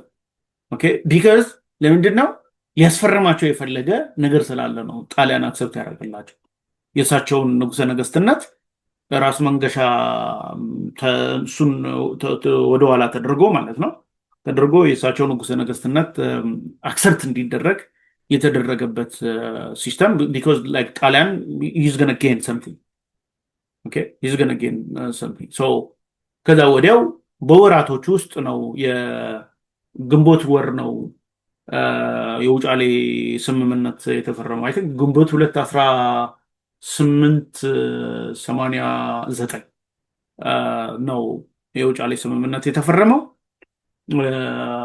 ያንን ፈረመው እሳቸው ያው ንጉሠ ነገሥት ሆኑ ዋሬቨር ላይክ እንደዚህ አይነት ነገሮች አሉ። ስለዚህ እዚህ ጋር የመጀመሪያው ነገር የዳግማዊ ምኒልክ ጥንካሬዎችን እንመለከታለን። የዳግማዊ ምኒልክ ደግሞ ደካማ ጎናቸውን እንመለከታለን ማለት ነው። ስለዚህ የዳግማዊ ምኒልክን ደካማ ጎን ብቻ መዘርዘር ቀጥሎ ጥንካሬዎቹን መተው አገር የሚያፈርስ ነገር ነው እንጂ አይጠቅምም። የዳግማዊ ምኒልክንም ጥንካሬዎች ብቻ እየተናገሩ ድክመታቸውን መተው እሱም አገር አፍራሽ ነገር ነው እንጂ አይጠቅምም። የሚጠቅመው ይህንን ሰርተዋል፣ ይህንን አልሰሩም ነው መሆን ያለበት ማለት ኦኬ መሆን ያለበት። ዘርፎር የመጀመሪያው ጥንካሬያቸው ግብጾች ከዘይላ ተነስተው ሐረርን ለመውረር እቅድ ባደረጉበት ጊዜ በዚህ ሰዓት ከአፄ ዮሐንስ ጋር አንድ ላይ በመሆን ወይ ደግሞ በመወገን ሐረር የኢትዮጵያ አካል ነው የግብፅ አይደለም ብለው በአንድነት ቮት አድርገዋል ማለት ነው። ይህ የሰሩት ጥምረት በጣም ደስ የሚል እና በሀገራዊ አንድነትም ከፍተኛ አንድምታ ያለው ቅንጅት ነበር ማለት ነው። ሌላኛው አፄ ምኒልክ የኢትዮጵያን በምስራቅ፣ በደቡብ ምስራቅ፣ በደቡብና የምዕራብ ግዛቶችን በመቆጣጠር ረገድ ብዙ ተጋድሎዎችን አድርገዋል። በዚህም ጠንካራ ወታደራዊ ተቋማትን በመገንባት በምዕራብ በኩል ሊመጡ የነበሩ እንግሊዞችን በማስቆም በምስራቅ በኩል ደግሞ ሊመጡ የሚችሉ ፈረንሳዮችን በማስቆም የሀገሪቷን ቴሪቶሪ በቁጥጥራቸው ስር አድርገዋል ማለት ነው። አፄ ምኒልክ በአድዋ ከፍተኛ አንጸባራቂ ድል ነው ያገኙት እና በዚህ ድል ኢቨን እዛ ጣሊያን ውስጥ ሁሉ አፕሪሺዬሽን ነበራቸው። የጣሊያኖች ሁሉ አፕሪሺዬት ያደርጓቸው ነበር። የጣሊያን ነዋሪዎች ምኒልክ ጀግና ነው እያሉ ልጆቻችንን ምኒልክ ያሰራቸውን ልጆች አስለቅቁልን እስከ ማለት ድረስ የደረሱበት ሴናሪዮ ነበር። በአሜሪካ የነበሩ ጥቁር አፍሪካውያኖች በጣም የኮሩበት እንትን ነው፣ ድል ነው። ለሌሎች አፍሪካውያኖችም ደግሞ ስቲሙለስ ይሆናል። አሁን አንዳንድ ሰዎች አድዋ ጦርነት ላይ ምኒልክ ምንም አላደረጉም፣ የሆነ ቤተክርስቲያን ቁጭ ብለው ነበር፣ እዚህ ጉድጓድ ውስጥ ቁጭ ብለው ነበር ምናምን ይላሉ። እንደሱ ትክክል አይደለም። አሁን የሚኒሊክ ስራ የመጀመሪያ ወታደሩን ማሰባሰብ አሰባስበዋል። ሁለተኛ ለወታደሩ ኦብጀክቲቭ መስጠት ነው፣ ኦብጀክቲቭ ሰጥተዋል። በሶስተኛ ደረጃ ያ ወታደር የጦርነት አውድማ ቦታ እንዲሄድ አድርገዋል። የስንቅ ሎጂስቲክስ ምናምን ነገር ሁሉንም ነገር ሰርተዋል። ስለዚህ አድዋን በኮማንደርነት መርተዋል ማለት መርተዋል። ሊተኩሱ ይችላሉ፣ ላይተኩሱ ይችላሉ። ጦር ምናምን ነገር ይዘው እንዲህ ምናምን ነገር ሊሉ ይችላሉ። ዛደዘንት ማለት የአንድ የጦር አመራር እሱ ዝም ብሎ ጦር ውስጥ ገብቶ መዋጋት ሳይሆን የጦርነት ዳይሬክሽኖችን በደንብ አድርጎ ዲተርሚን ማድረግ፣ ጠላት ያለበት ዳይሬክሽን በየት በኩል ነው፣ ቁጥሩ ያለው በየት በኩል ነው፣ ምን አይነት መልክዓ ምድሮች ነው እኔ ልጠቀምባቸው የምገባው፣ በየትኛው ሰዓት ምን ያህል ወታደርን መላክ አለብኝ፣ ስትራቴጂክ የሆኑ ውሃ ምናምን የሚገኙባቸው ቦታዎች እንዴት አድርጌ ሊያዝ ምናምን የሚሉትን ካልኩሌት ማድረግ ነው ስራው የጦሩ የኮማንደሩ ማለት ነው። ሂ ኢፌክቲቭሊ ዲድ ዛት። ስለዚህ ከአድዋ ጦርነት ጋር ተያይዞ ምኒልክ አቺቭ ያደረጉትን ነገር ያንን በትክክል መናገር ለትውልድ ማስተላለፍም ተገቢ ነው ማለት። ሌላኛው አፄ ምኒልክ በመሰረተ ልማት መንገድ ከትራንስፖርት ጀምሮ፣ ኮሚኒኬሽን ሲስተሞች ጀምሮ፣ የጤና አገልግሎቶች ጀምሮ፣ የቀይ መስቀል በማቋቋም ሆስፒታሎችን በመስራት፣ ግምጃ ቤቶችን በማስተዋወቅ፣ የባንክ ሲስተም በማስተዋወቅ፣ የፋይናንስ ሲስተም በማስተዋወቅ፣ የጥይት ፋብሪካዎችን በመስራት በመሳሰሉት ነገሮች ይታወቃሉ ማለት ነው። በዚህም ቴሌፎን፣ የወፍጮ ማሽን፣ ፖስታ፣ ባህር ዛፍ፣ ውሃ በየቤት የሚከፋፈልበት ሲስተም፣ ኤሌክትሪክሲቲ፣ ሲኒማ፣ እነዚህን የመሳሰሉ ነገሮች፣ ኦቶሞቢሎች ሁሉ ወደ ኢትዮጵያ መጥተው እንዲተዋወቁ አድርገዋል ማለት ነው። እነዚህ የአፄ ምኒልክ ምንድን ናቸው? ጥንካሬዎች ናቸው። የአፄ ምኒልክ ደግሞ ድክመቶች ምንድን ናቸው ነው። አፄ ምኒልክ ንጉሠ ነገሥት ለመባል በጣም ከፍተኛ አምቢሽን ነው የነበራቸው እና በዚህ የተነሳ የሀገሪቷን ግዛት አንድነትም ብዙ የሚሸረሽር ህዝቦችንም አደጋ ላይ የሚጥል ውሳኔዎችን አስተላልፈዋል። ይህ ምንድን ነው? ጣሊያን ከአፄ ዮሐንስ ጋር በሚዋጋበት ጊዜ እስፔሻሊ አሉላ እነዚህ በዶጋሊ ጦርነት በጣም ብዙ ኪሳራ አድርሶባቸዋል ጣሊያኖች ላይ። ሰዓቲ የሚባል ጦርነት አለ። በዛም በከፍተኛ ኪሳራ አድርሶባቸዋል እና የሚገርመው የዶጋሊ ሐውልት አሁን ብዙ ጊዜ የሆነ ጦርነት ሲደረግ ጦር ያሸነፈው አካል ነው አይደለ ሐውልት የሚያሰራው ባለበት ቦታ የሆነ እኔ እኮ እንደዚህ አድርጌ ምናምን ነገር እያለ እዛ የሚፎክርበት ምናምን ያሰራል። በዶጋሊ ግን እንደዛ አይደለም። በዶጋሊ እዛ በጣም ከፍተኛ የጦር አዋቂዎች፣ ከፍተኛ የጦር ቴክኖሎጂዎች ምን ተደርገው ራስ አሉላ ግን ረሚም ነው ያስገባቸው። በቃ መቷቸው። ያንን ሲመታቸው ጣሊያኖች እዛው ጣሊያን አገር ነው የገነቡት እነዚህ ጀግኖቻቸውን የሞቱባቸውን እዛ ለማሰብ ማለት ነው። ተመልከቱ ምን አይነት ቅርጽ እንዳለው ማለት ነው። ምን አይነት ቅርጽ እንዳለው። ምክንያቱም አሁን ጣሊያን ላይ ለምንድን ያስገነቡት ሲባል አንደኛ ለኢትዮጵያ ካላቸው ንቀት እኮ ነው። ንቀት ነው። እንዴት በእነዚህ ምንም በሌላቸው ሰዎች እኛን እንዴት እንደዚህ የሚያካክሉ ጀነራሎቻችን ይመታሉ? እንዴት ይከሽፋሉ? ሁለተኛ ደረጃ ደግሞ እነዛ የከሸፉባቸውና የሞቱባቸው የጣሊያን የጦር አመራሮች ከፍተኛ ቫልዩ ስለነበራቸው ሶ ይሄ አሁን ለምሳሌ ነጭ ለመጀመሪያ ጊዜ የተሸነፈው አድዋ ነው ምናምን የሚባል እሱ ትክክል አይደለም። እሱ ትክክል አይደለም። ከዛ በፊት በሰዓት እና በዶጋሊ በአሉላ ተሸንፈዋል። ከዛ በፊት ማለት ነው። ያንን ሲያደርጓቸው ጣሊያኖች ምንድን ነው ማሬቼዝ አንቶኒሊ የሚባል ኤጀንት ልከው ይሄ ኤጀንት ከሚኒሊክ ጋር ላይክ ፕሮፖዛል ላከለት። አንደኛው ምንድነው አፄ ዮሐንስን እናጥፋ፣ ሁለተኛው ደግሞ አፄ ዮሐንስን ለማጥፊያ መሳሪያ እሰጥሃለሁ፣ ሶስተኛ አንተ ንጉሠ ነገሥት ትሆናለህ፣ አራተኛ ደግሞ እኔ የያዝኳቸውን ቦታዎች የኔ የቅኝ ግዛት ቦታዎቼ ይሆናሉ ነው። በዚህ ደግሞ ሚኒሊክ እሺ ብሎ ተስማምቶ አሁን ይሄ ከሆነ በኋላ ላይክ ወዲያው ጎንደር በመሐዲስቶች ተወረረች። በዛን ጊዜም አፄ ሚኒሊክ የጦር እርዳታ ተጠይቀው ነበር ጎንደርን ፕሮቴክት ለማድረግ። ነገር ግን መጣው ደርሻለው ምናምን ነገር እያሉ ጎንደር ያልደረሱበት ሴናሪዮ ነው ያለው። በዚህም ደግሞ መሐዲስቶች የጎንደርን ህዝብ የተቆጣጠሩበት ሴናሪዮ ነው የመጣው ማለት ነው። ስለዚህ ይህንኛው ሌላኛው የአፄ ሚኒሊክ ድክመታቸው ነው። ሌላኛው አፄ ዮሐንስ ከጣሊያን ጋር በሚፋለሙበት ጊዜ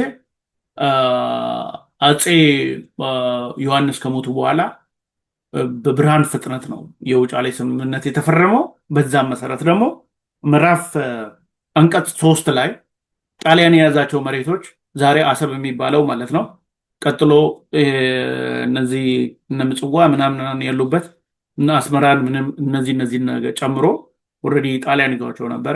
እነዛን ቴሪቶሪዎች በማፕ ላይ አስቀምጠው እነዚህ የኔ ኮሎኒዎች ናቸው ብሎ ነው ያስፈረመው ለሚኒሊክ። ሚኒሊክም ደግሞ አዎ እነዚህ ያንተ ኮሎኒዎች ናቸው ብሎ ፈርሞለታል ማለት በውጫሌ።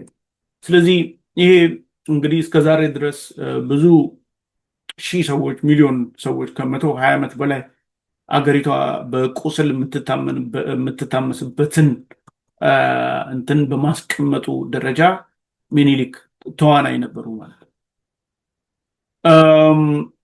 ሌላኛው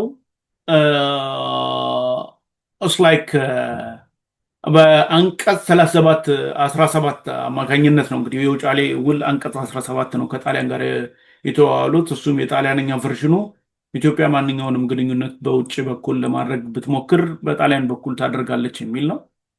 እዛ ጋር ይህንን ስላልተቀበሉ ወደ አድዋ ጦርነት ተካሄደና በአድዋ ጦርነት እንግዲህ ብዙ የትግራይ ውስጥ የነበሩ የጦር አርበኞች የጎጃም፣ የጎንደር፣ የወሎ፣ የኦሮሞ የሁሉንም ሰብስበው እዛ ሂደው ነበር። አሸንፈዋል። ካሸነፉ በኋላ በጣም ብዙ የጣሊያን ወታደሮችን በቁጥጥር ስር አውለው ነበረ። ስለዚህ ጣሊያን ውስጥ የነበሩ የወታደሮቹ ቤተሰቦች ደግሞ ለጣሊያን መንግስት ማፋጠጥ ጀምሮ ነበረ። ልጆቻችንን አስለቅቁልን፣ ልጆቻችንን አንጡልን፣ ቤተሰቦቻችን እንደዚህ አንጡልን እያሉ እዛ አንቀው ይዞ ነበር። ስለዚህ ሚኒሊክ ፓወር ነበረው፣ በወቅቱ ፓወር ነበረው። አሁን ብዙ ጊዜ ለምንድን ነው ሚኒሊክ ከአድዋ ጦርነት በኋላ ኤርትራ ውስጥ ገብቶ ያላስወጣው ምናምን የሚባል ሁለት ክርክሮች አሉ። አንደኛው ምግብ አልቆበት ነው፣ ሁለተኛ ረሃብ ገብቶበት ነበረ፣ እንደዚህ ነው የሚሉ አሉ፣ ቨርዥኖች አሉ። ሌሎች ደግሞ ሚኒሊክ ያንን መተው ለጣሊያን እዛው ኤርትራ ውስጥ ገብቶ ራሱን እንዲያጠናክርና ከዛ በኋላ ላይም የራሱን ግዛቶች እንዲያስፋፋ አድርጓል የሚሉ አሉ። ሁለት ካቴጎሪ ኦፍ ሂስቶሪያንስ አሉ። ነገር ግን ምንድን ነው እዚህ ጋር ኦልሬዲ ሚኒሊክ ብዙ የጣሊያን ወታደሮች በእጁ ተቆጣጥረው ስለነበረ ፓወር ነበር። በዛ ጊዜ ጣሊያኖች ከሱ ጋር ሊደራደሩ ሲመጡ አሁንም የተቀበለው ጣሊያንን የውጫሌ ስምምነት ትቀበያለሽ አትቀበይም ነው እንጂ ያለው ከኤርትራ ትወጫለሽ አትወጭም የሚል ጥያቄ እንኳን አላነሳም። ወደቦችን ትለቂያለሽ የሚል አላነሳም። ይሄ የተደረገው የአዲስ አበባ ስምምነት የሚባለው በዛው በወር የአድዋ ጦርነት ካበቃ በኋላ ሚያዝያ ላይ ነው ምናምን። ይህንኛው ደግሞ ወደ ኦክቶበር እና ኖቬምበር አካባቢ ነው የተፈረመው ማለት ነው። የአዲስ አበባ ስምምነት ማንም አያውቀውም፣ በሚስጥር የተፈረመ የአዲስ አበባ ስምምነት። በአዲስ አበባ ስምምነት መሰረት ዛሬ ወደ አኮለ ግዛ የተካለሉ ብዙ የአድግራት ምናምን ነገር በአድግራት በኩል የነበሩ የራስ መንገሻ ግዛቶች ወደ አኮለ ግዛ ተካለው የጣሊያን ኮሎኒዎች እንዲሆኑ ተደርገዋል። እዚህ ጋር አፄ ሚኒሊክ ምንም አይነት ጣሊያን ከኤርትራ እንዲወጣ ሊያደርግ የሚችል ስራ አልሰሩም። በዚህ የተነሳ ደግሞ ደጋፊዎቻቸው ይህንን ታሪክ በጣም ኮንፊውዝ በማድረግ አንዳንድ ጊዜ ኮንቭሌትድ በማድረግ ወደ ናሬሽን በመጠየቅ ምናምን ነገር ብዙ ኮንፍሊክቶች አጋጥመዋል እዛ አካባቢ እና ኤክስፕሊሲትሊ ግን ታሪኩ ይሄ ነው። ስለዚህ እነዚህ እንትኖች የሚኒሊክ ድክመቶች ናቸው። ሌላኛው ኢትዮጵያን በሚያስፋፉበት ጊዜ ወደ ምስራቅ፣ ወደ ምዕራብ፣ ወደ ደቡብ በሚያስፋፉበት ጊዜ ሂደው በሚይዟቸው ኤሪያዎች ላይ አንደኛ በኃይል ነበር ኤሪያዎቹን ሲይዙት አብዛኞቹን ሲይዙ የነበረው ማለት ነው። ኦኬ፣ በኃይል መደረጉ ልንቃወመው አልችልም። ምክንያቱም በዛ በኩል እችላለሁ ብሎ የመጣ አለ፣ ሊዋጋ የመጣ አለ። በዚህኛው በኩል ደግሞ የሚኒሊክ ጦር አለ። ስለዚህ ዋናው አጀንዳ ቴሪቶሪ መያዝ ነው፣ ማስገበር ነው። ስለዚህ ከታች በኩል ያለውም ለምሳሌ ኦሮሞ ካሸነፋቸው ሊያስገብራቸው ነው ማለት ነው። እሳቸውም ካሸነፉት ሊያስገብሩት ነው። ስለዚህ ይሄ የነበረው የኃይል ጦርነት መከሰቱ ታሪካዊ ክስተት ነው። በቃ የነበረ ነው። እሱ አይደለም ችግሩ። ጦርነቱ ከተደረገ በኋላ አንድ ሰብጁጌት አድርገዋል ሚኒሊክ። ሁለተኛ ደረጃ ደግሞ እዛ ያሸነፉባቸው አካባቢዎች የራሳቸውን የሸዋ ሹማምንት እየወሰዱ በሐረር ይሾማሉ፣ በባሌ ይሾማሉ፣ በደቡብ በምናምን ይሾማሉ። እዛ ያለው ህዝብ አንድ አድሚኒስትሬሽን ውስጥ አይገባም። ባህሉ ጥበቃ አልተደረገለትም፣ ቋንቋው ጥበቃ አልተደረገለትም፣ ማንነቱ ጥበቃ አልተደረገለትም። ከእንደገና የፖለቲካል ሲስተም ውስጥ የተለያዩ ሲስተም ውስጥ አይሳተፍም። ስለዚህ እዚህ ጋር ሻምፒዮን የሆነ ግሩፕ አለ፣ ስልጣን ይዟል። የተሸነፈ ግሩፕ አለ፣ እሱ ደግሞ ሎሌ ነው ማለት ነው፣ ጭሰኛ ነው። ይህንን ሲስተም ፈጥረውታል። አሁን ይህንን ሲስተም እኔ ወይም አንተ ትቀበለዋለህ ከተባለ እኔ ለምሳሌ አልቀበለው። ስለማልቀበለው ወደ ምን ይመጣል ማለት ነው? ወደ ኮንፍሊክት መጥቷል። ስለዚህ ዛሬ በኦሮሚያ ያለ ጥያቄ፣ በአፋር፣ በደቡብ፣ በምናምን እንደዚህ የሚጠየቁ ነገሮች እዛ ውስጥ የሚኖር የኛ ወንድሞቻችን እህቶቻችን የነሱን ፔን ሊንረዳው ይገባል። ለምን ተዋጋችሁ አንልም። ኦልሬዲ ሳይዋጉ በሰላም አንድነት ቢኖሩ ጥሩ ነበር። ነገር ግን እዋጋለሁ የሚል ኃይል እስከመጣ ድረስ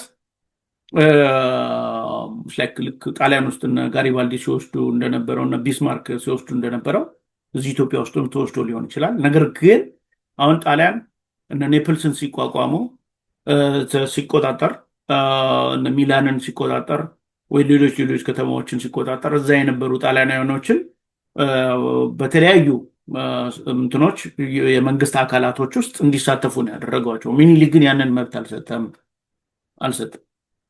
ያሸነፋቸው አካባቢዎች ላይ የራሱን ሰዎች መጥቶ ሹሟል። እነሱ ናቸው ነፍጠኛ የሚባሉት፣ ሌሎች ደግሞ ጭሰኞች ናቸው ወይ ደግሞ ገባሮች ናቸው። ስለ ተሸናፊ ግሩፖች ናቸው ማለት ነው። ስለዚህ ሰው ደግሞ ተሸንፎ መኖር አይፈልግም።